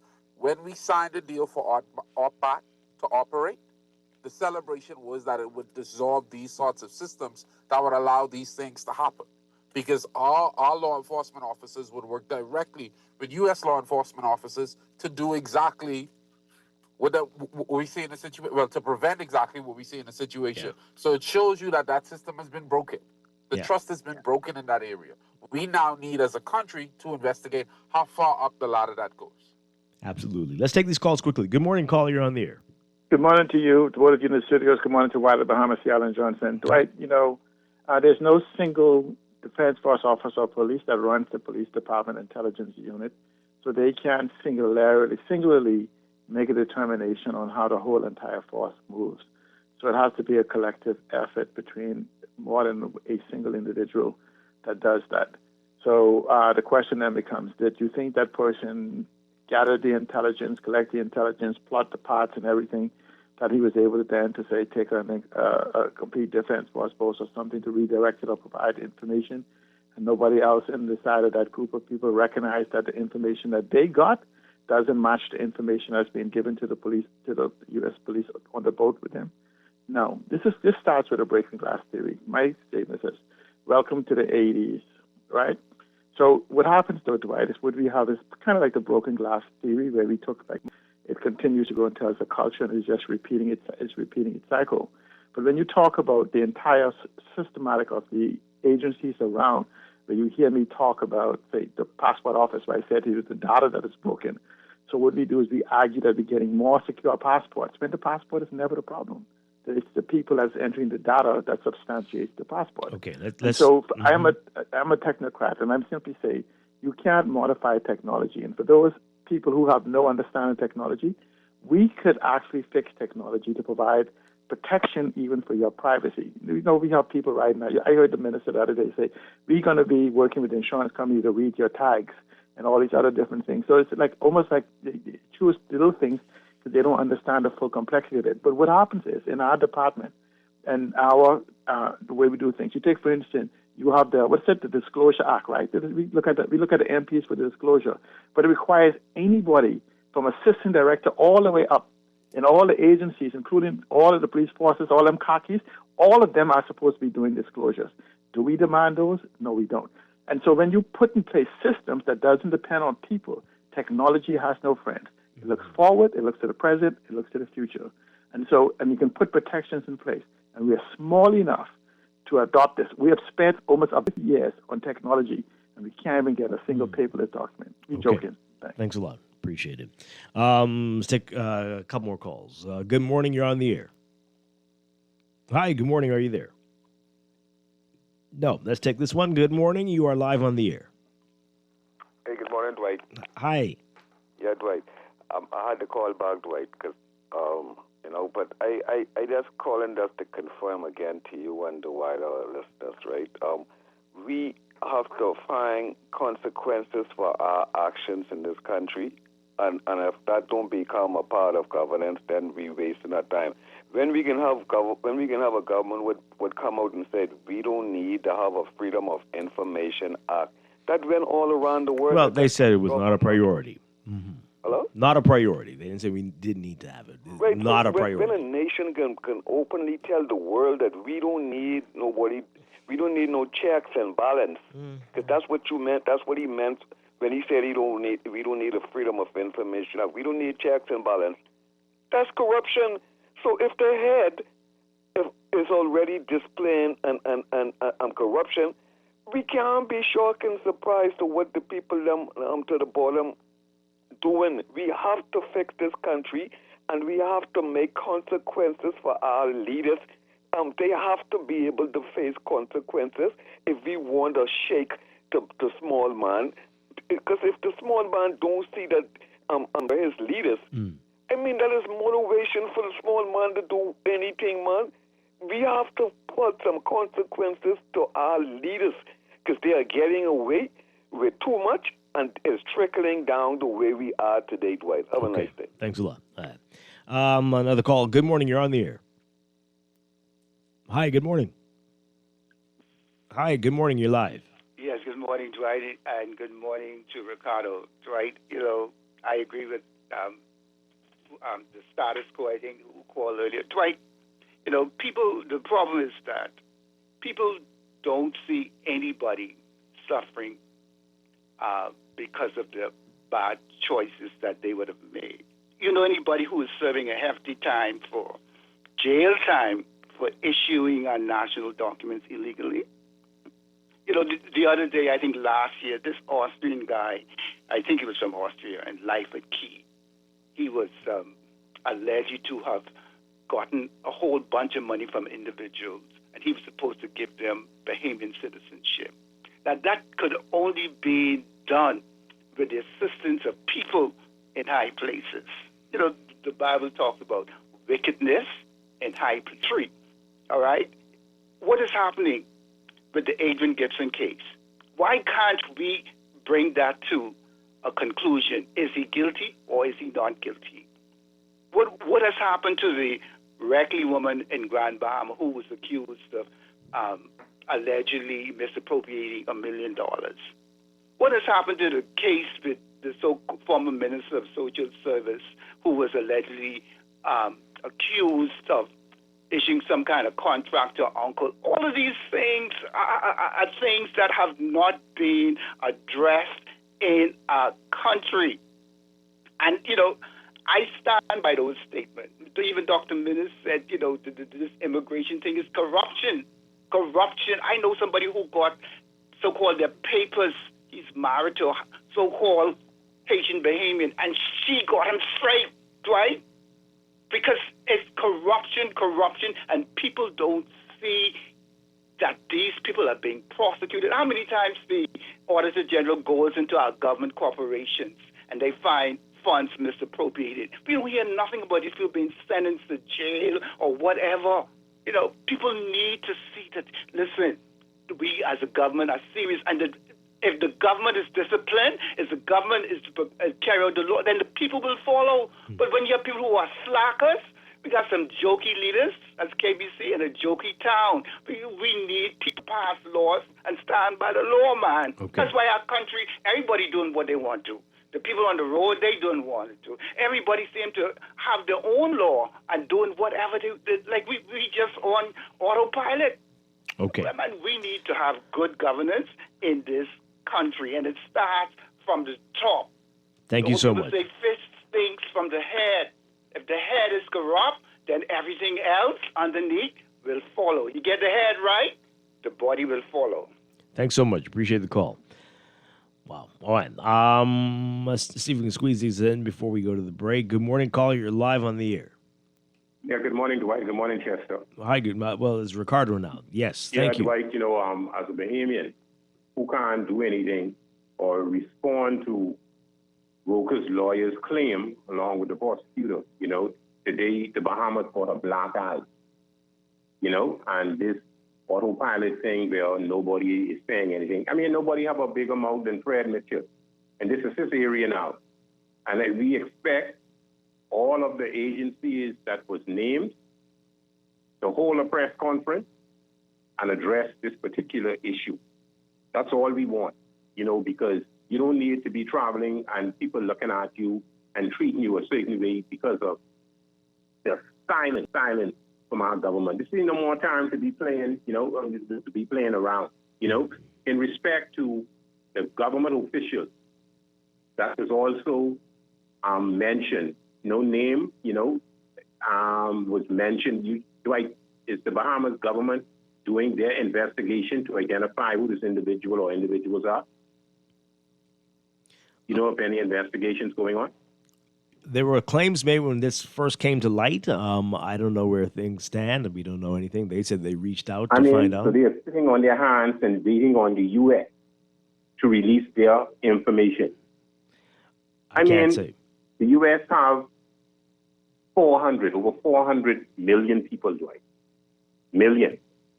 And they could move cases like this. You see how quickly this case was dealt with the 400 million people? We have a small country, and we can't bring cases before the court in a timely basis, in a timely manner. Yeah. Justice delayed is justice denied, and it sends a bad message. We shouldn't have to be waiting on the U.S. just to do their part, and then once they identify these individuals, we go into a deafening silence. It's unfortunate. It's unfortunate what happened to Mr. Roker, but like we say, Dwight, and I always say, you'd be calling for the relevant authorities to stamp out corruption.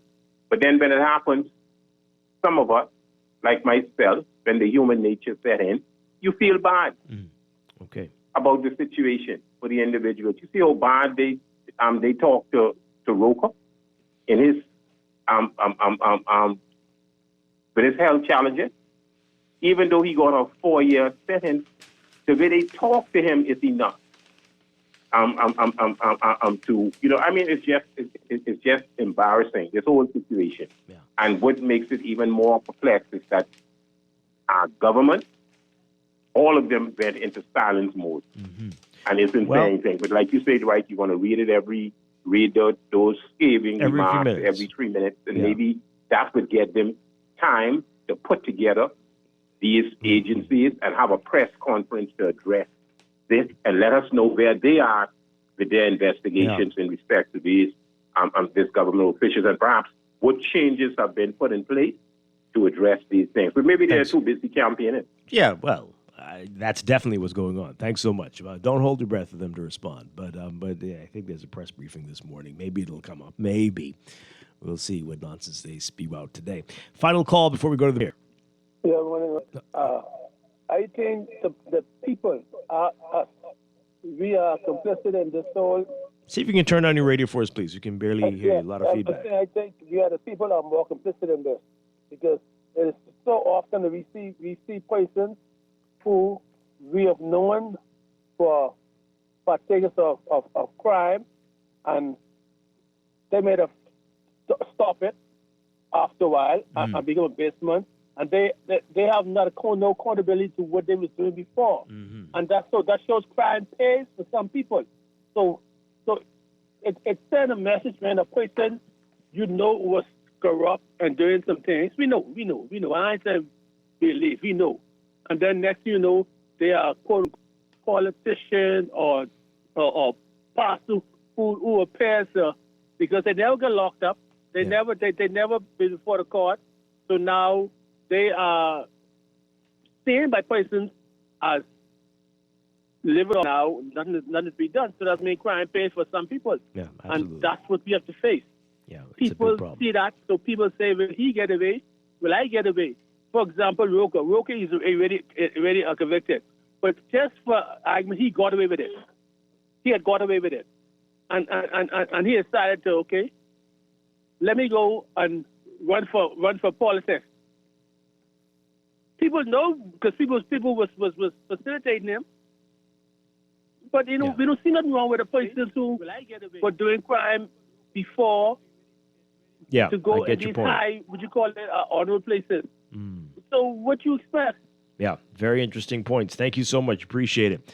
All right, so we got a whole lot of your text messages from the start of the show. We're going to get to those a little bit later in the show. As we go to the break, though, again, I got to read this for you. Roker's lawyer, his own lawyer, Martin Roth, admitted that Roker was weak, saying, quote, he wasn't himself. In that moment of weakness, he joined the conspiracy and took the $20,000. It's not easy when you are living in a culture where the entire system, Ricardo, almost every branch is infected with drug money and corruption. My goodness. Is anyone going to respond to this? Just that quote exists. It's cause for concern. Somebody has to say something. Prosecutor Jonathan Badansky also criticized the Bahamas and said that traffickers rely on corrupt government officials and police like Roker in order to ship their drugs to the U.S. My God. But they got a big party planned for tonight, though, folks. So we got to focus on what's important, apparently. Keep that in mind while you all argue about that. This is Morning Blend on Guardian Radio. We'll be back. Stay with us. When you get a little older, you'll probably understand that rowing, cussing, fighting don't make you no real man. Somewhere along the road, boy, you'll have to grow up fast. This life of crime and violence is never gonna last. Cause crime doesn't pay, boy. Crime doesn't pay. Don't throw your life away, boy. Crime doesn't pay. Put more money back in your pocket with the Fidelity Debt Consolidation Loan. Why pay more when you can pay less? Reduce your monthly debt payments down to one low, easy payment. Apply for a Fidelity Debt Consolidation Loan today. Call 356-7764. Fidelity, we're good for you. Popeyes is crushing your Super Bowl party with this tailgate special. For a limited time, purchase 18 pieces of flavored wings for just $20, and you have a chance to win a brand new 70-inch TV with soundbar. Mix and match 3 flavors: ghost pepper, sweet chili, or honey barbecue. Popeyes wings bring the heat, the crunch, and the win. So hurry in today. 18 wings for just $20, and you could score a brand new 70-inch TV with soundbar. You try to rest, roll with the best. For all your printing needs, there ain't no one better, no. For posters and banners, magazines and flyers. For window decals, greeting cards and newsletters. No job too big and there's no job too small. You name it, we can print it. Just give us a call. Let Print Masters bring your masterpiece to life. Located in the Nassau Guardian Building, telephone 302-2361. This is Guardian Radio 96.9 FM, streaming on GuardianTalkRadio.com and the Guardian Radio app, Nassau, Bahamas.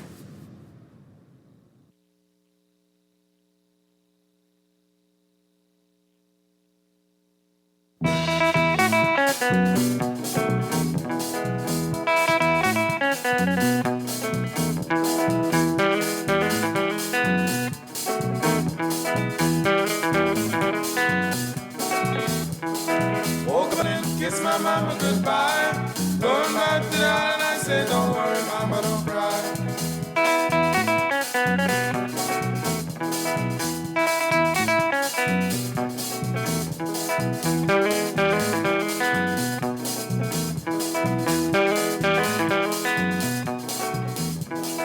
Woke up early one morning, kissed my mama goodbye. Going back to the island, I said, don't worry, mama, don't cry. We are back with Morning Blend on Guardian Radio 96.9. Dwight Strachan along with Ricardo Wells. We're going to pick up the conversation a little bit later in the show. We've got a whole lot of your text messages to get to, and we will continue to talk about it. I'm going to read that stuff a few more times before we get out of here this morning. But right now, we are talking with the Bahamas Red Cross Society, and the Red Cross Ball is coming up. Here to tell us all about this, we're very pleased to welcome back to the show President Edison Sumner, and we have our Red Cross volunteer, Tira Sweeting. Good morning. Great to have you all with us. Good morning. Good morning. Always a pleasure. Thank you. All right, so let people know how important the Red Cross Ball is to the Bahamas Red Cross Society. It's absolutely essential. This is one of the oldest social events of the calendar for the Bahamas. This is our 52nd year or 52nd edition of doing the Red Cross Ball. Wow, okay. We missed it. This is the 52nd time that we're doing this. It has become a staple of the Bahamian social scenes. It certainly sets the scenes for all balls that will follow the year. So we're very excited about this. And besides the importance of it to the Red Cross, to the society, it's also extremely important to the Red Cross because this is one of our major fundraising events for the society. And of course, the proceeds from these balls are always put to immediate use to support our various programs in the national societies throughout the country. So it's really a case where you're coming into the ball all dressed up in your finest attire, having a fantastic time. And every time you hit the floor to dance and you take a meal and you snap shots and you mix and mingle, you are literally supporting vulnerable families and communities in our country. So this is extremely important for us in supporting our humanitarian efforts in the country, but also gives those who attend balls the fantastic opportunity to attend perhaps the most opulent event that the country hosts on an annual basis. Yeah, absolutely. Yeah. All right, so we'll talk about this year's ball in a bit, but tell us a little bit more about those programs and what you need right now. So we're always in need of volunteer support services to support our disaster risk management programs. We've got our daily feed, we've got our monthly feeding package programs where we deliver boxed meals, supplies to persons in our country, not only here in New Providence, but it happens in Grand Bahama and one or two of the other islands as well. We have our youth and volunteer programs. We've got our backyard farming programs. We've got our ambulance services programs. We've got our CPR training development programs. We've got working feverishly now to do further developments to our family island and branch development strategy programs, where we're seeking to strengthen our branches throughout the country. And where no branch exists, to establish branches. So that's a deliberate effort that we're making this year. We're also making some very deliberate efforts to improve and strengthen our youth program. And I'm very, very impressed with what we're doing there under the leadership of our new National Youth Officer, Ashley Pratt, and our new Youth and Volunteer Manager, Miss Colley, at the office there. So there's a whole lot going on. And then, of course, there are those areas that we don't ever talk about, because, for some people, they're just too sensitive. But we've got people walking into the Red Cross every day looking for support and assistance, and we are there to support and assist them. And one of the things that we do with the Red Cross is that because of who we are, and we are a neutral society, we cannot turn anyone away, no matter what their background is. If they show up to the Red Cross for assistance and support, then we are obligated to support and assist them as best as we can. We don't want people taking advantage of it, of course, right? Because we don't want those who can do better for themselves taking bread out of the mouths of those who genuinely cannot do for themselves. Right. So we have an assessment program where families who need or call in for support, we send teams to assess the situation to be sure that they are in need of our support, where it could be directed elsewhere. But that's what we do in a nutshell. Right. Yeah. Now, to talk about the intricacies of those, we'll spend a little more time with you. But the Red Cross is extremely busy. It's always a beehive of activity. And any projects that we do, any events that we host, are all geared towards supporting our various projects and programs across the country. Excellent. I'm very curious about the youth program. That sounds like a whole other show. We'll have you back to talk about that. But really quickly, what do people need to know if they want to be a part of that?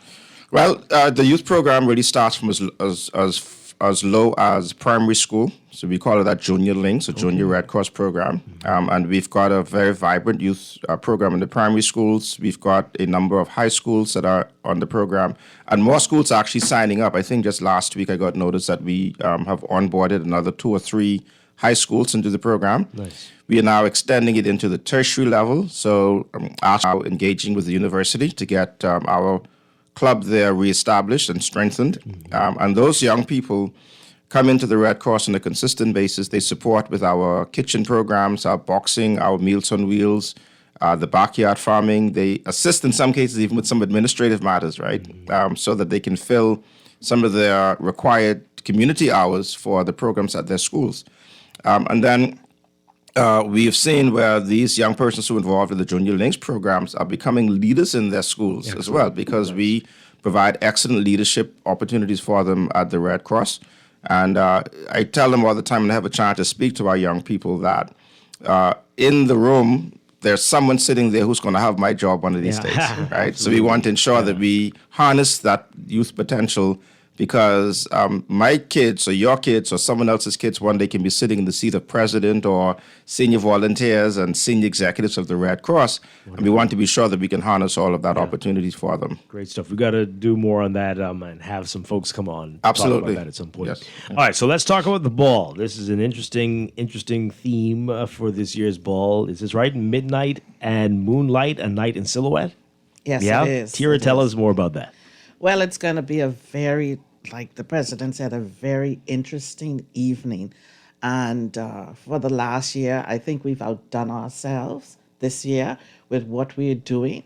We have about approximately 700 persons who have purchased tickets for the ball. Mm-hmm. This one is the biggest yet that we've had. Mm-hmm. And the team is very excited.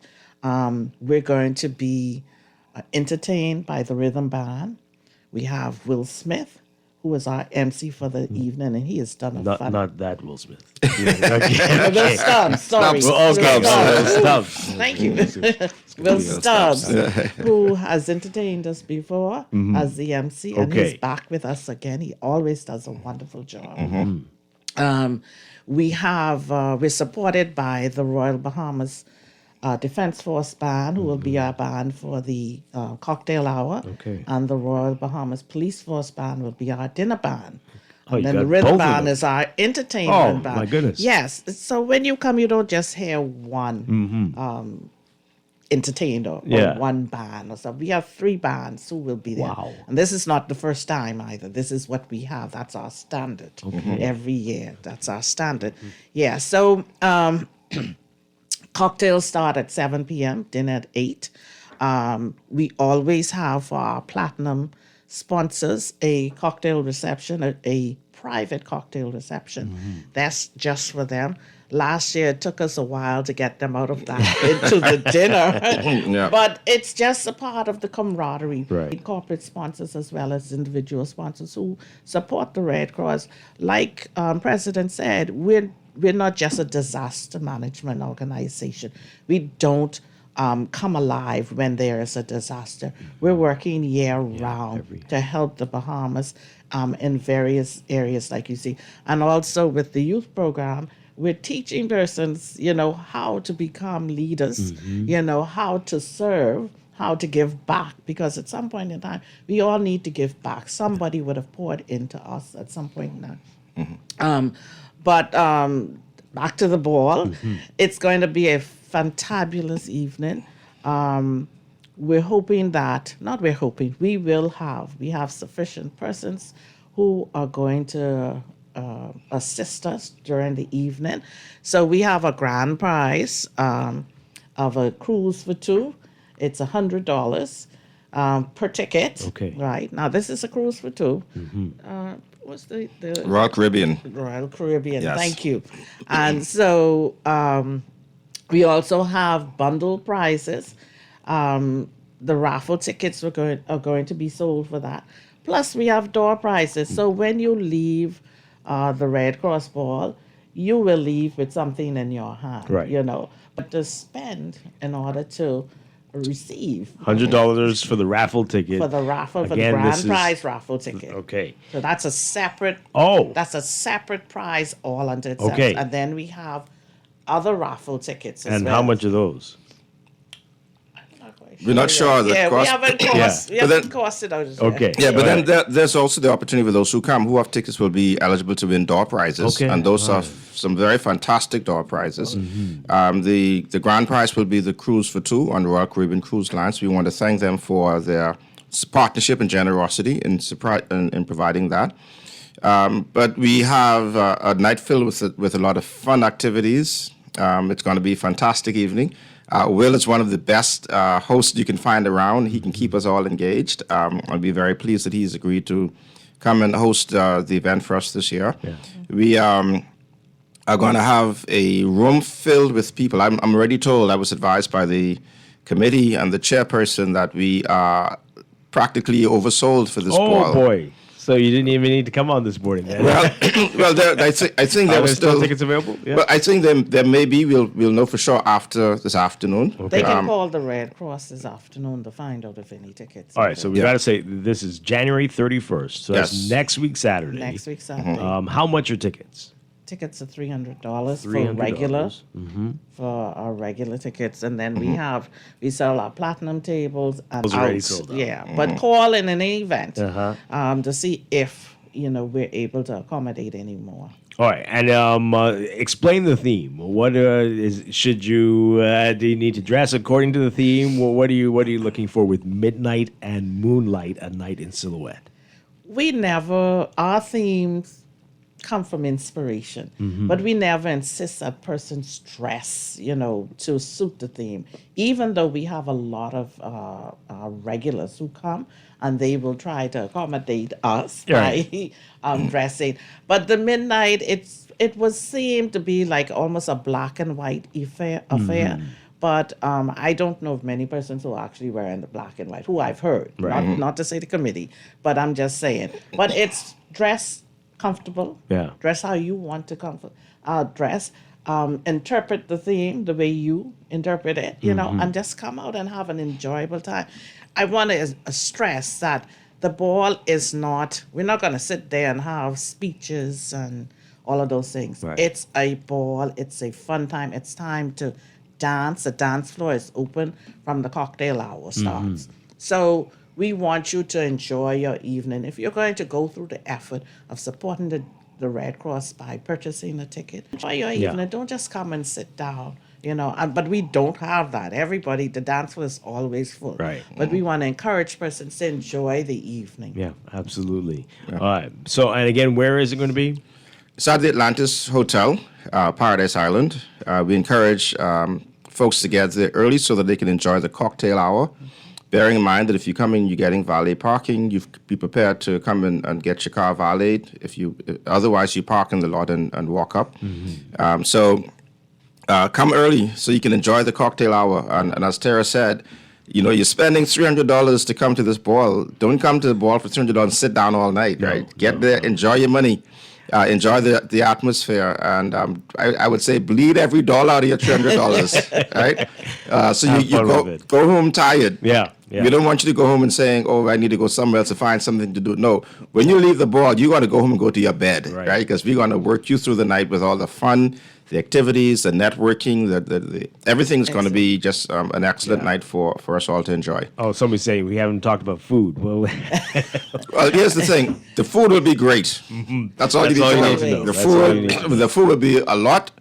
It will be good. Our team has gone. They've tasted the food. They've sampled everything, and we had more than several people that are sampling the foods from the chefs of the Atlantis, and I must give kudos to the Atlantis staff for us this year with this.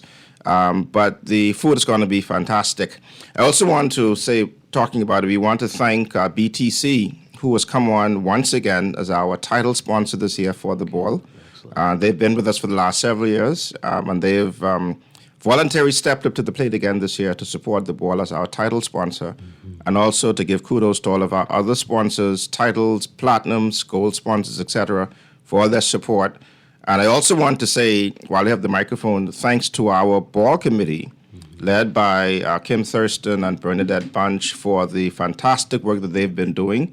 This committee is one of the best ball planning committees in the country. Oh, wow. And no one else can have them, so I'm sorry. Don't ask me if they come work for you. No. They belong to the Red Cross, and we're not releasing them to anybody else because they are absolutely the A-team in planning these kinds of events for the Bahamas Red Cross Society. Excellent. A couple minutes left. If you can't attend the ball, but you want to donate, what can people do? How do you do that? You can simply come into the Red Cross. We accept donations on a daily basis, whether it's funds, money, financial support. Some people bring in food items. Some bring in what would be lightly worn or new clothing. And let me just say something on that quickly, Dwight, because while we appreciate all the gifts that are brought to the Red Cross, and we appreciate who wants to come and support the Red Cross, please don't bring us your dirty laundry clothing. Wow. All right? We're seeing too much of that. People who just cleaning out the closet and finding clothes that they just can't.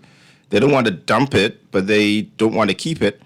But the clothing a lot of times that people bring to us is really not fit to be worn by people they bring them to, right? Mm-hmm. The Red Cross, while we are serving people in our community who are vulnerable, we still have to serve them with a degree of dignity, right? So we don't want to be bringing your old underwear and old dirty, nasty clothes to the Red Cross. So please, don't do that, right? Bring clothes that you would wear, right? Bring clothes that you would like to be seen in the public wearing, right? Those are the kinds of clothing that we would appreciate, that we can take them, we can reposition them and get them into the hands of the families and the individuals who need them the most. But please don't dump your stuff on the Red Cross. Bring us something that is usable, wearable. But you can bring clothing, likely want a new clothing, food items. Your time is always a very good thing. If you can't bring money or anything else, just bring and volunteer your time. And we are certainly always in need of money because it affects cash flow. And cash flow, every day, we are having to buy a lot of food supplies to support our food kitchen, our feeding program. So not all things are donated. We do have a lot of donated items, but we also have to spend a significant amount of money on a weekly basis to ensure that our kitchen is fully stocked to be able to provide a healthy meal every day to feed over 200. Wow. All right, so one more time, let people know where they can get tickets or find out whether there will be tickets available. The Bahamas Red Cross, you can call them or stop by at your leisure. The telephone number is 323-7370. You can call them later this afternoon to see if any tickets are still available. Okay. And we'd love to see each and every Bahamian out on next week. Saturday, 7 p.m. for cocktails, 8 p.m. for dinner. Biggest party of the year. Biggest party of the year. It starts off the year. Yeah, absolutely. So you have fun at the beginning of the year, then you can take that straight through for the rest of the year. Yeah, definitely. But listen, let me say one final, just as a levity moment. You asked about the dressing and attire, right? You would be surprised, Dwight, to know how many calls I have been receiving asking me about what are we going to wear. I bet. I've got people who are flying in from Geneva to come to attend this ball.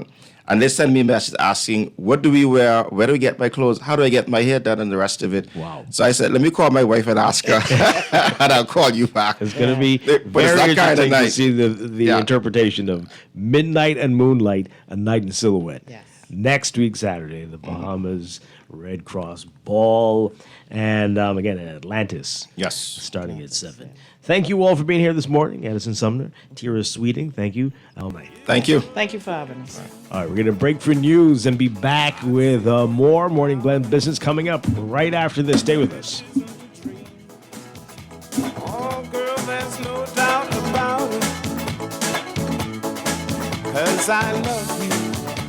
I love you. Ooh, baby, I love you.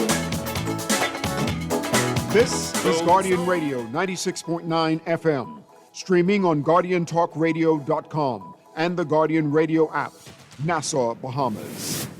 This is Guardian Radio, your station for up-to-the-minute news and intelligent, interactive, and engaging conversations. 96.9 FM. The views and opinions of the hosts and guests are their own and do not necessarily reflect the views of the management and staff of Guardian Radio. Wake up, it's a new day. Wake up, it's a new day.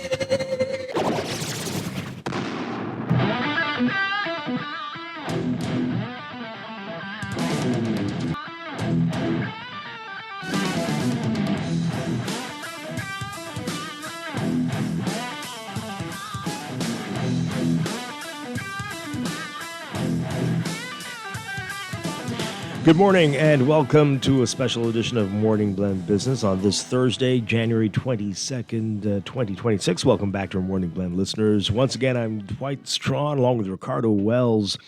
And we are going back to this story, the sentence handed down for Darren Roker, the former Royal Bahamas Defense Force officer who pleaded guilty to conspiracy to import cocaine and the things that have come out in this sentencing process.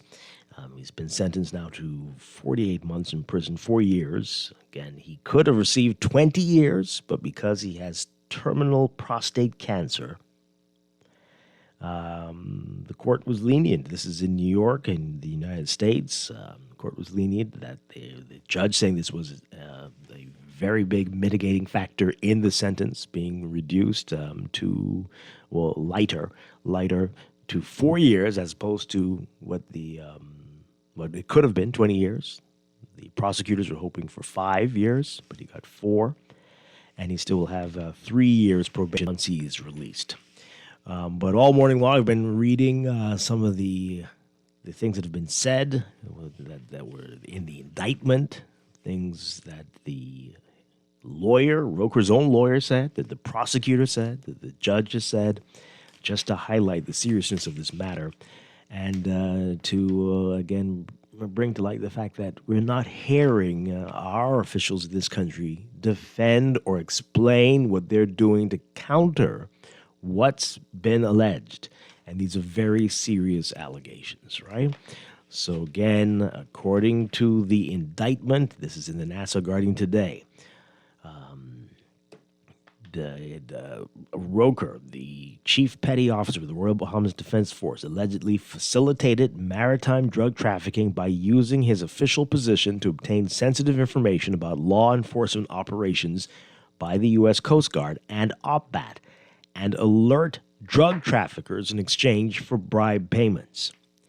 Although OPBAT missions regularly intercept cocaine and other drug shipments headed to the United States, these seizures pale in comparison to the scope of the drug trade through the Bahamas, which is in part enabled by corrupt Royal Bahamas Police Force and Bahamian officials.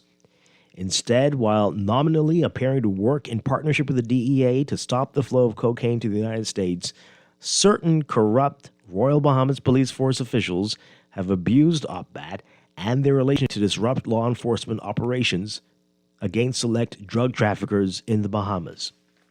Among other things, corrupt RBPF officials have denied the DEA access to seized cocaine and related evidence, provided information to the DEA that was contradicted by aerial surveillance, and on at least one occasion, informed a DEA agent that certain drug trafficking targets were off limits. Thus, while the OPBAT program has had a share of success, certain bad actors within the RBPF have concurrently worked to stifle its progress and instead to protect and assist their chosen drug traffickers in profiting through the cocaine trade. My goodness. That's in the Guardian today and the Tribune. Roker's lawyer, Martin Roth, admitted that Roker was weak. That, quote, he wasn't himself. In that moment of weakness, he joined the conspiracy and took the $20,000. It's not easy when you are living in a culture where the entire system, almost every branch, is infected with drug money and corruption. Do I need to read that again? It's not easy when you're living in a culture where the entire system, almost every branch, is infected with drug money, and so silence means what? What are we're saying? Yep, that's how it is, or Are we going to say, well, calm down? It's a few bad apples. You got a couple right now that you are putting on trial, and we've got a handle on it. Or what are we going to say? What are we saying? Why aren't we saying something? Prosecutor Jonathan Badansky also criticized the Bahamas and said that traffickers rely on corrupt government officials and police like Roker in order to ship their drugs to the U.S. And the point I keep making is we have to remember Roker was not apprehended on Bahamian soil. He was not arrested here. This investigation led them to coast him to get to the U.S. for this exact reason. So all of this now needs to be applied to the context that we put the situation in. That doesn't go to show how many other successful drug deals he was involved in. I hate to use the phrase successful, but that's what it is. We need to look at this in its full picture. Yeah, absolutely. Okay, so we got a whole lot of your text messages. We've been getting them since 6, 7 o'clock this morning, and we haven't gone through these. But let's do this now. We'll, if we have time, get back to the calls. But we want to get your reaction to this. So this person says it's no secret the Bahamas is one of the most corrupt countries in the Caribbean. Well, okay. From top to bottom, it's no surprise. Our court system is ineffective, and justice is not blind but selective. The Adrian Gibson case is openly headed under the rug. Okay, I don't know if that's accurate to say. Anyway, the only hope Bahamians have is justice in the United States courts. We all know if that case was in the Bahamas, nothing would have come out of it. Oh, dear. And I have to agree. That's why I'm saying we have to remember how we got here. He was not apprehended on Bahamian soil. So when we talk about system, when we talk about corruption, these are the things that we have to look at. Wow. This is why I keep saying we need to have a proper investigation because of this case. You need to go up and down, file in rank of each of our law enforcement agencies. We need to figure out how deep this has gone. Wow. One of the stories points out that also in court, in addition to Roker's wife, who was crying at times,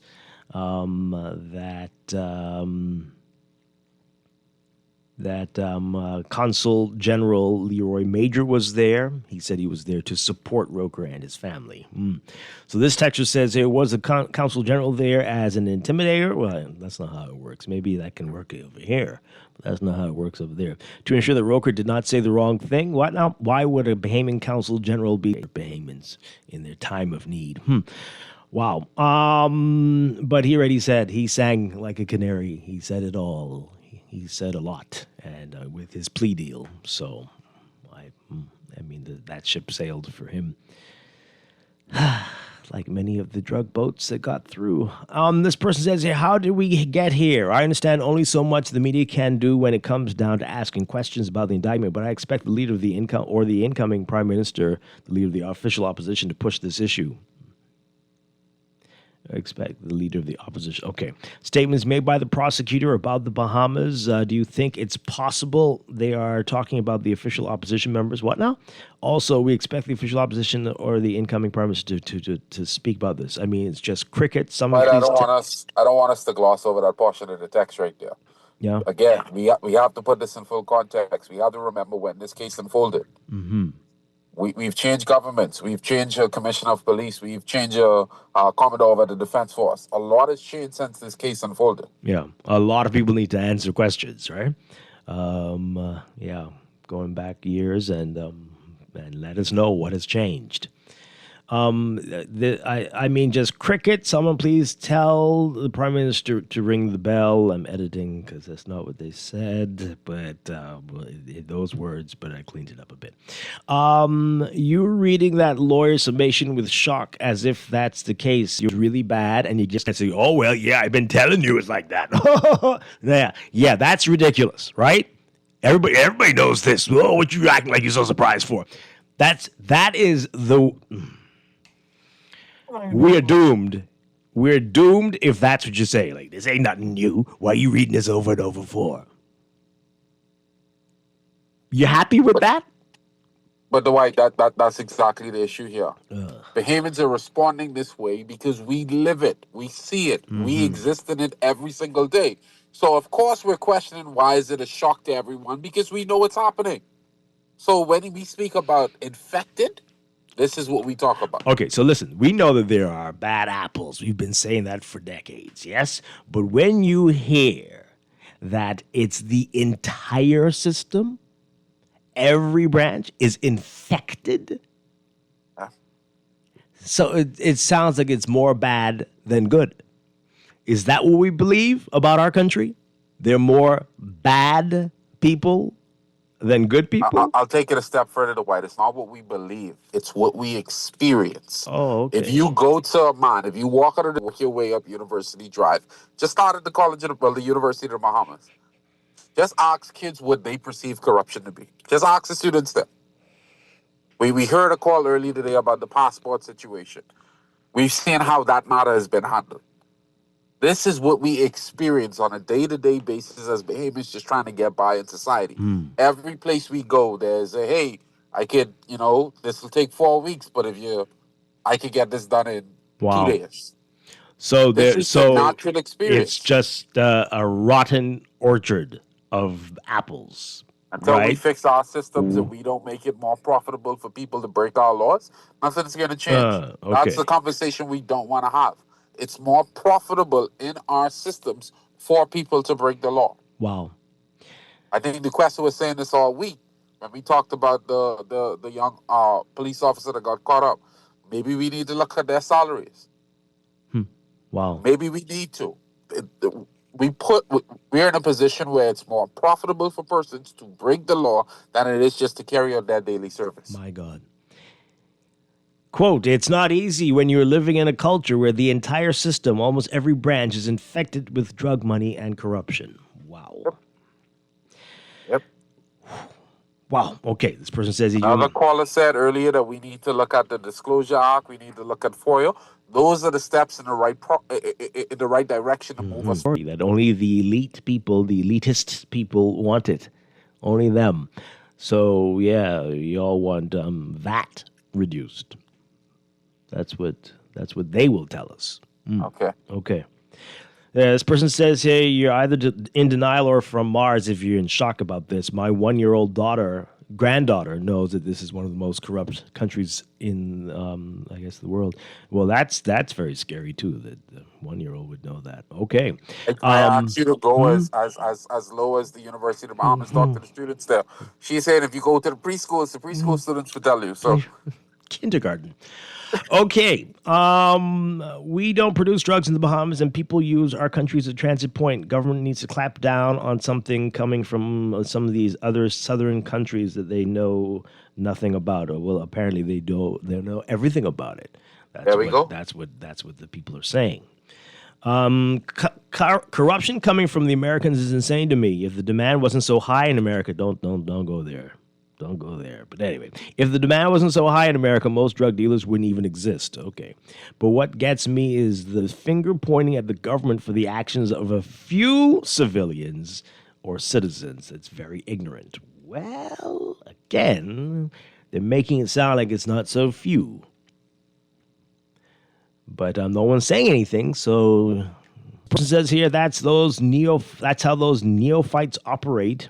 They feel that ignoring the damning report from the U.S. courts, neophytes, it sounds like, okay, oh boy.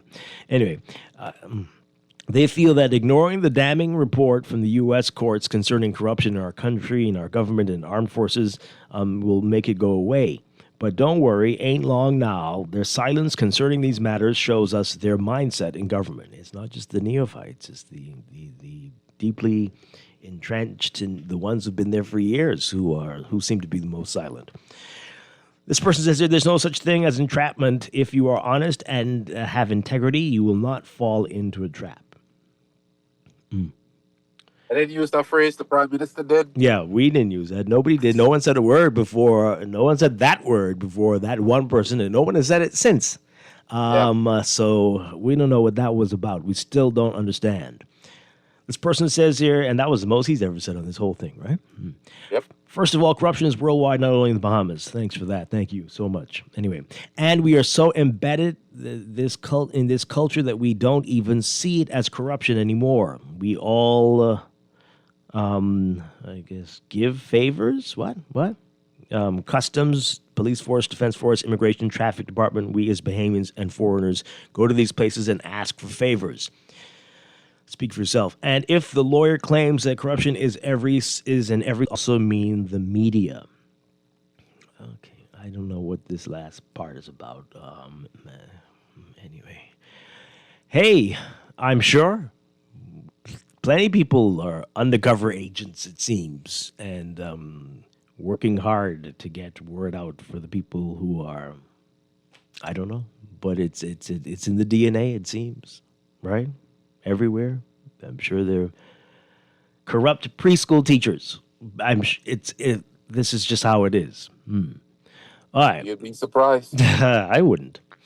Little do these dummies, know that some of these pilots on these drug planes were informants. to solve this problem, make police officers give an account of the assets, especially those who get rich while on the out islands. And they're calling some names, okay? Oh boy. See, okay, I have to give that text the credit because if you follow the tea leaves and the tea leaves are out there, this is the natural process. If you speak to persons, and the text before this talked about the media kind of being corrupt. I'm not going to say that the media is corrupt. What I'm going to say is in a lot of instances the media could be lazy. You hear over and repeatedly the stories of law enforcement officers going to the family island. And we saw what happened last week with the former Police Stars Association leader. It was down in Auckland. These are questions that need to be asked. These are investigations that need to be underway. If the police is not going to provide the information, maybe you check the data points. Maybe you go and check records. This is where FOIA could assist in this process. Disclosure Acts could assist in this process. We could just watch the timeline of some of our representatives if we want to go all the way to the top. Before Parliament, after Parliament. These are the conversations that we need to have, Dwight. Yeah. Not a priority, though. Not a priority. This person says that the people are in love with the lore of the man of action, a strong man with an authoritarian bent who has a heart of gold. It's the same infatuation they have with pit bulls. Until the pit bull bites them, then they act surprised. Okay. What? Well, I get your text. I appreciate it, but yeah, something is up. Something is up with that. We worship some people worship these guys. They really do, and we've had a long history of that, without a doubt. The benevolent drug smuggler, drug trafficker, drug kingpin, who can do no wrong in the eyes of many because he helps people out.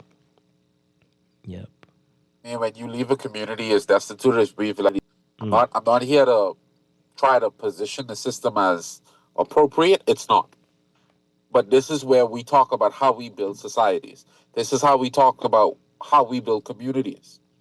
This is the part that's missing. Look at some of our family islands. It's left to run itself.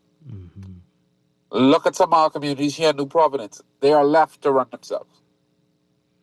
This is why you have an avenue or you have a space for this drug culture to even be cultivated. Wow. Because persons aren't being given the opportunities and lives to move themselves forward. Yeah.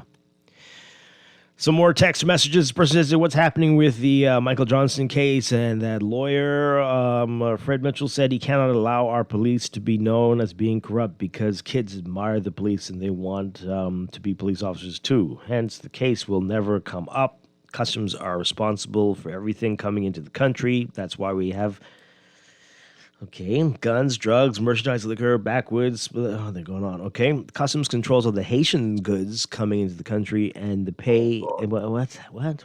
And they pay the customs officers and not the government. Wow. Okay. We read this one already about me running on with nonsense here. Yep. When Pintard made the plane, Fred Mitchell made a statement. Now the cat has their tongue and just crickets. This texter says here, Dwight, corruption is as big a part of Bahamian culture as Junkanoo, wow, or conch salad. I'd say it's bigger than both of those two combined. Wow.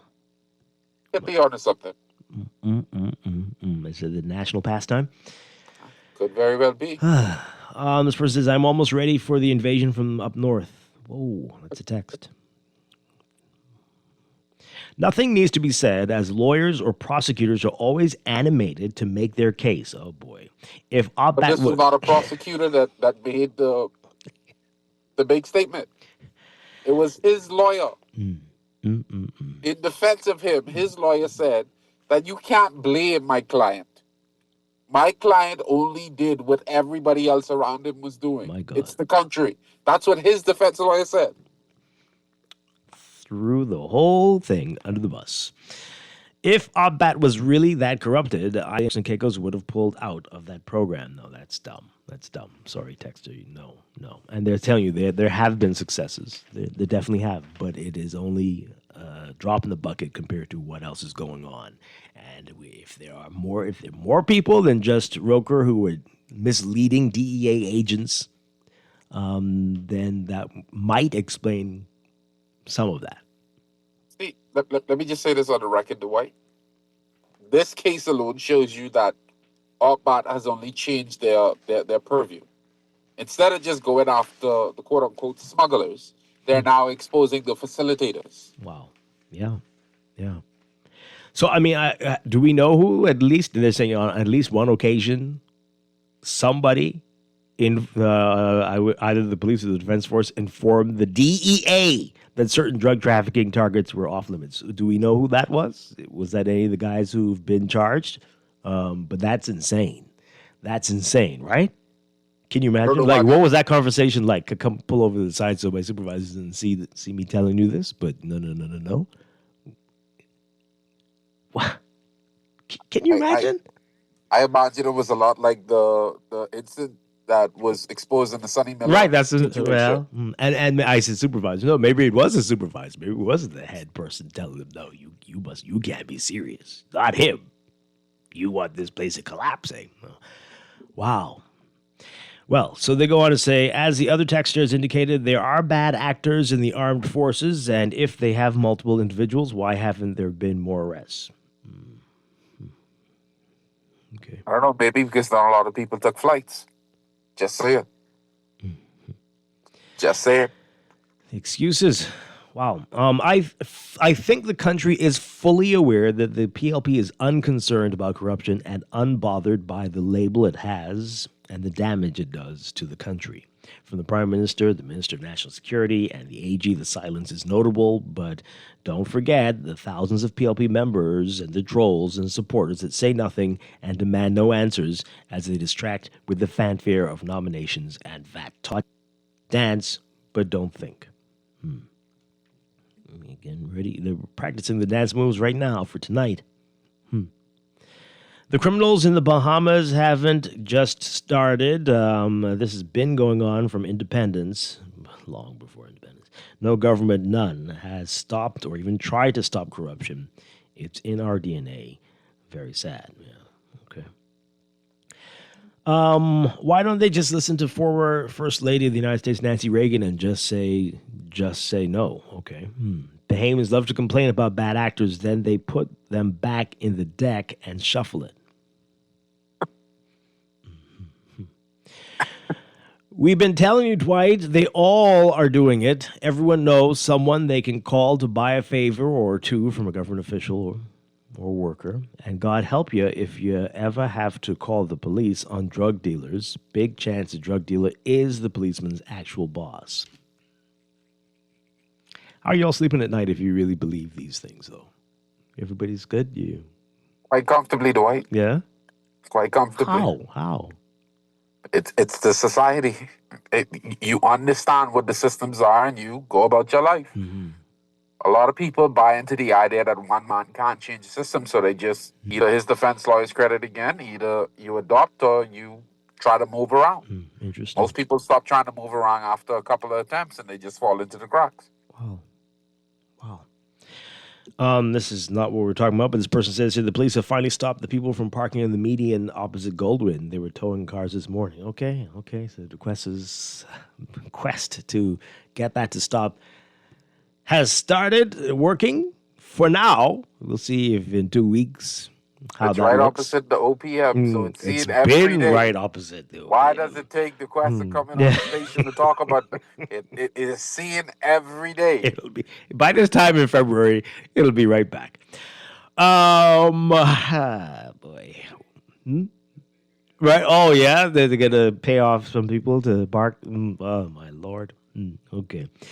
Why does anyone expect there to be consequences for the rich and connected? Our judicial system is only to prosecute the poor. The only way crime will go down in this country is to make robbery, murder, and fraud legal. Wait, what? Well, I don't understand. I didn't expect that plot twist. I don't understand. Well, they're calling something the asylum bill, so obviously they are one of them. Anyway, the police have finally taken it to Goldwyn. Another person saying it. Wow. What changed? End of the month, need some money? What's the deal? Oh, that's it? Oh, boy. Oh, yeah. That's sad. About the interview with Lady with Dirty Underwear. That's disturbing, yes. Okay. Let's stop throwing our court system under the bus. They just convicted a high-profile police officer last week. Okay. Duquesa would be happy to know they're ticketing the people that go. Yes, so everyone heard that, and everybody heard us say it, and so they all are aware that that might have influenced some things, maybe. There is corruption all over the Bahamas, public and private sector. Some folks just get caught, and others have not. Asking for small favors to get ahead of the line is corruption. The system isn't the problem. It's the mindset of the people. Money gets you sorted out faster anywhere in the world.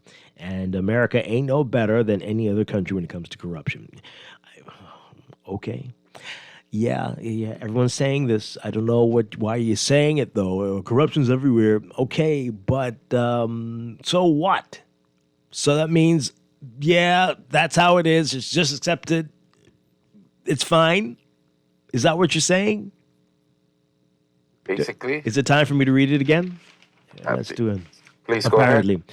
Roker's lawyer, Martin Roth, admitted that Roker was weak. A moment of weakness, he joined the conspiracy and took the $20,000. It's not easy when you're living in a culture where the entire system, almost every branch, is infected with drug money and corruption.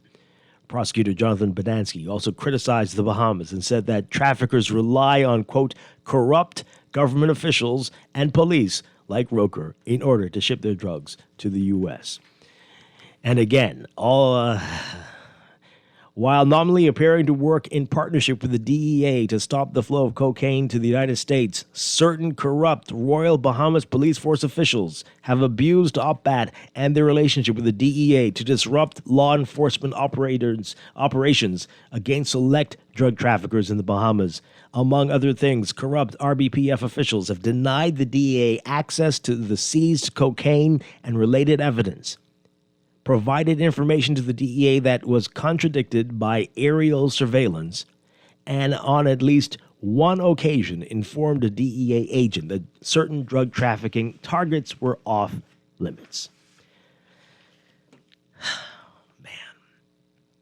This person says their salaries won't make a difference. If you pay the lowest ranked officer $100,000, they would still have to be disciplined to get land, a house, private schooling for kids, groceries, etc. The problem is they want to live the high life that they see the people above them living. That strangely also doesn't match their salary. It's true. I hate to say it because I made the point about paying more. That is true. That is only a part of the problem. We know there are people here. We've seen it. There are many here making well over six figures who get themselves into big trouble. So it is about who you are as an individual. And plenty of people have not made much money all their lives and have avoided crime. So it's bigger than that. Definitely. I just want you to go back to that portion of the story again. Did he say this conspiracy or he said the conspiracy? He said because it's been an operation. Apparently they're saying Roker joined in towards the end stages. The other guys are doing this for years. But he joined in the latter part of it. Mm-hmm. The racket that was going on for some time. Right. Yeah. More questions about why the consul general was there. What time? What time will the statement come from the national security minister? He is, I guess, talking about everything but this, right? And they said they're going to be mad with you this morning. Are they? I don't think they care.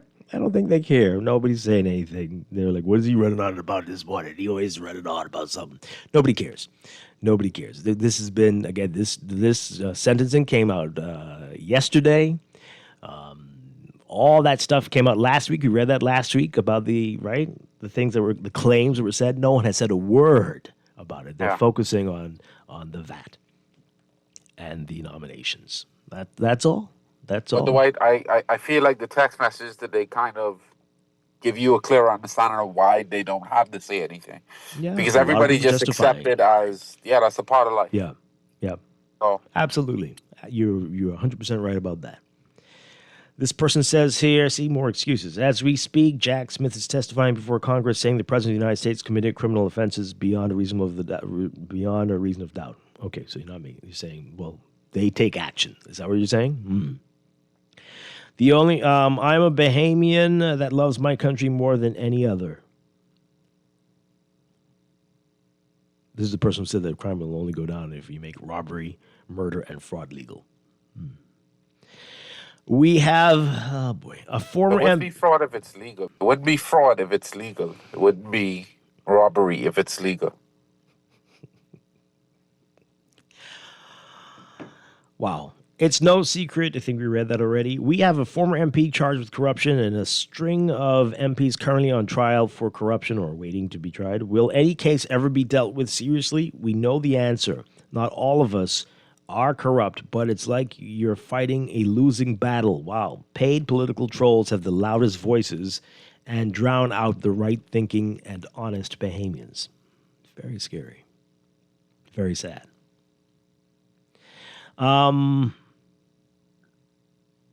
Yeah, wow. All right, so let's take a few more calls before we have to wrap things up for this Thursday morning.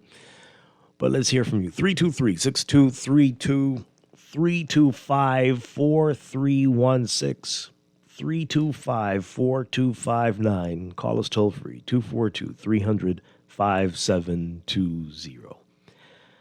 Caller, you're on the air. Good morning. Morning, Dwight. How are you doing again, sir? Hi, good morning. So it's disheartening just hearing you read some of this stuff, but more so when you, like you say, no one's saying anything about it. And a caller just now alluded to the Minister of National Security should have something to say, but we know we're not going to hear anything from them today because they're busy with ratification.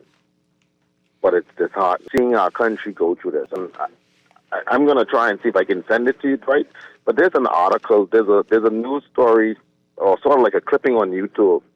The exact same tone, almost same choice of words that's coming from the leader of the opposition, then Norman Solomon, as it relates to the sitting PLP government from back then. So it's almost like we're reliving the ghost of our past, but there's some other characters at play now. And it's disheartening as a young person to see our country right back to where I was of the opinion that we had worked so hard to get away from. Wow. And like you say, it's like business as usual, you know. Ain't nobody care because it's like, oh, the Bahamian people used to this and that's like, what do our leaders, what are they doing to us is what I think we now need to ask. Or what are they allowing to just happen to us? So we had a very difficult crossroad as a country. Yeah, absolutely. Thank you very much. Appreciate it. Okay. All right, Ricardo. So I think I'm going to read it one more time before we take a break here. Roka's lawyer, Martin Roth, admitted that Roka, he wasn't himself. In that moment of weakness, he joined the conspiracy and took the $20,000. He joined the conspiracy. Yeah. Let's single that out. So it's not saying that this was a one-off thing. No. It was going on for a while. They're stating clearly this has been ongoing. Yeah. The conspiracy. He joined towards the end. Yeah. It had been in play. It had been running, long running. And Roth continued, it's not easy when you're living in a culture where the entire system, almost every branch, is infected with drug money and corruption. Prosecutor Jonathan Bodansky also criticized the Bahamas and said that traffickers rely on corrupt government officials and police like Roker in order to ship their drugs to the U.S. Infected. And again, it's alleged that Roker, the chief petty officer in the Royal Bahamas Defense Force, allegedly facilitated maritime drug trafficking by using his official position to obtain sensitive information about law enforcement operations by the U.S. Coast Guard and OPBAT and alert drug traffickers in exchange for bribe payments. Although OPBAT, this is the indictment, although OPBAT and other drug shipments headed to the United States, those seizures pale in comparison to the scope of the drug trade through the Bahamas, which is in part enabled by corrupt Royal Bahamas Police Force and Bahamian officials. Instead, while nominally appearing to work in partnership with the DEA to stop the flow of cocaine to the United States, certain corrupt Royal Bahamas Police Force officials have abused OPBAT and their relationship with the DEA to disrupt law enforcement and operations against select drug traffickers in the Bahamas. Among other things, corrupt Royal Bahamas Police Force officials have denied the DEA access to seized cocaine and related evidence, provided information to the DEA that was contradicted by aerial surveillance, and on at least one occasion informed a DEA agent that certain drug trafficking targets were off limits.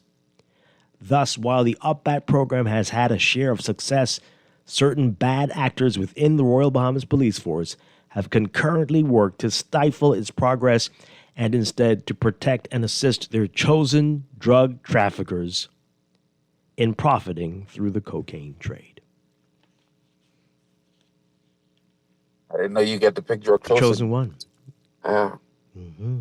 Maybe they have a special committee. Wow. Maybe it's a... Again, the indictment noted that drug trafficking, as enabled by corrupt Royal Bahamas Police Force and other Bahamian officials, occurs against the backdrop of rising crime in the country. My God. Let's take a break. We'll be back to wrap things up. This is Morning Blend Business on Guardian Radio 96.9.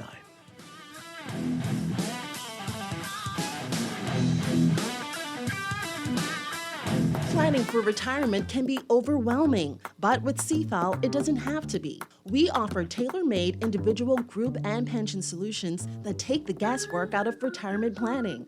Whether it's for you or your company, don't leave your future to chance and let the trusted hands of CFAL's experts guide you toward peace of mind and financial stability. Low upfront costs and affordable monthly payments make it easy for you to build wealth so you can live well. Visit us at cfal.com to start on your path toward financial freedom. CFAL, growing wealth for future generations.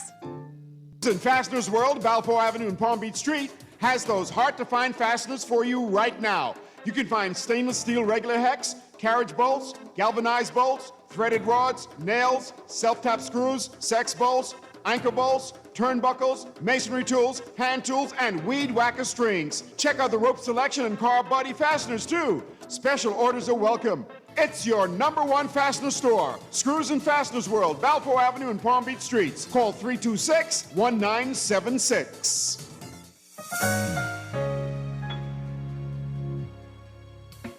Struggling to find your financial rhythm? Make that move to Fidelity and let us help you orchestrate your financial goals into perfect harmony with free financial coaching sessions. Make that move today. Call 356-7764. Fidelity, we're good for you. Inside the John Baptiste Jazz Club at Bahamar, where the rhythm of the islands of the Bahamas meets the soul of New Orleans. Every night, the lights dim, the music swells, and the air fills with that unmistakable energy, the kind that makes you close your eyes and just feel. Savor signature cocktails, curated small plates, and live performances from world-class musicians, all in an intimate, artfully designed space where every seat has a story. Whether it's a romantic night out or a spontaneous evening with friends, this is where you want to be. The John Baptiste Jazz Club, only at Bahamar. Reserve your table now at bahamar.com/jazz club or through the Bahamar app, because every evening plays its own tune.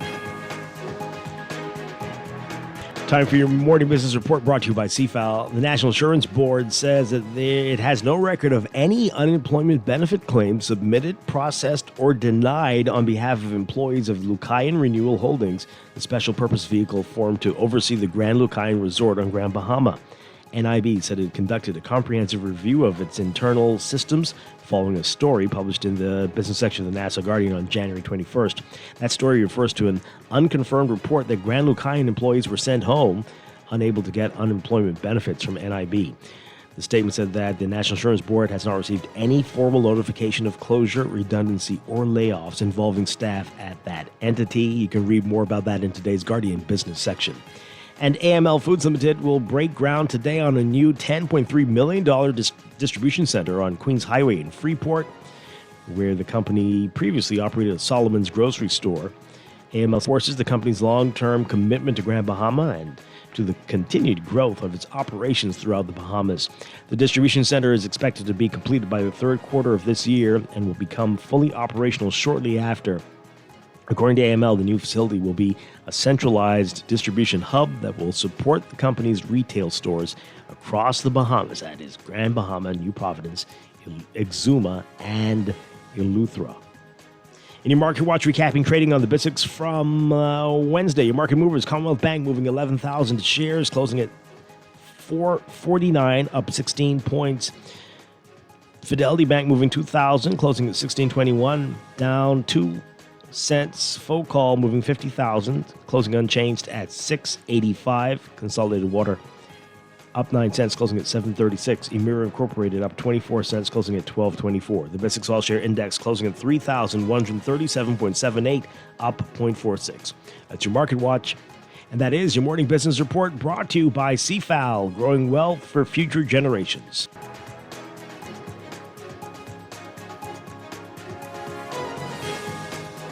Really quickly, Aaron, give me a second. We've got this text here, and Ricardo, I think you need to repeat something you said earlier that I think some folks are intentionally forgetting, intentionally missing. I don't know what's going on here. But this text says here, so the U.S., they're alleging that there is widespread corruption in both organizations, the Defense Force and the Police Force, based on their investigations in this indictment, but we're only able to arrest and charge 2 rogue nuts, 3. The officers over a 10-year span, are they intentionally misleading the public about corruption or withholding evidence allegations of widespread corruption? Who are the government officials they are saying are involved in this matter? If there was evidence of this, why not charge these individuals and have them extradited to answer in court? All of their answers to all these questions, but I think Ricardo pointed out earlier that these folks, again, this didn't happen in the Bahamas, and if you go by what they're saying, there are probably people working to ensure that there would be difficulty in charging people and getting a case through our system by what they're saying. But also, as you mentioned, right, Ricardo, that these folks were not arrested here. It was only when they went to the U.S. Right. This is where the commentary from the Prime Minister shines through, because I think he labeled it entrapment or something along those lines.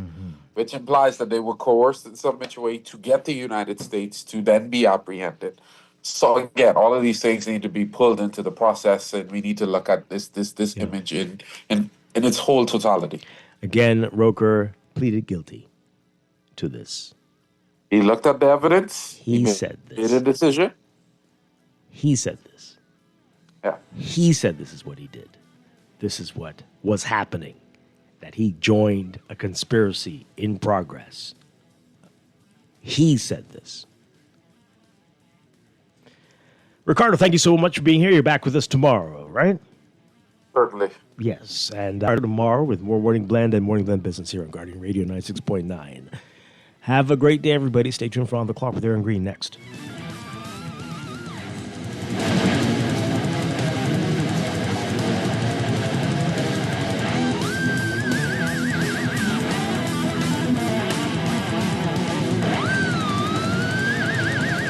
This is Guardian Radio 96.9 FM, streaming on GuardianTalkRadio.com and the Guardian Radio app, Nassau, Bahamas.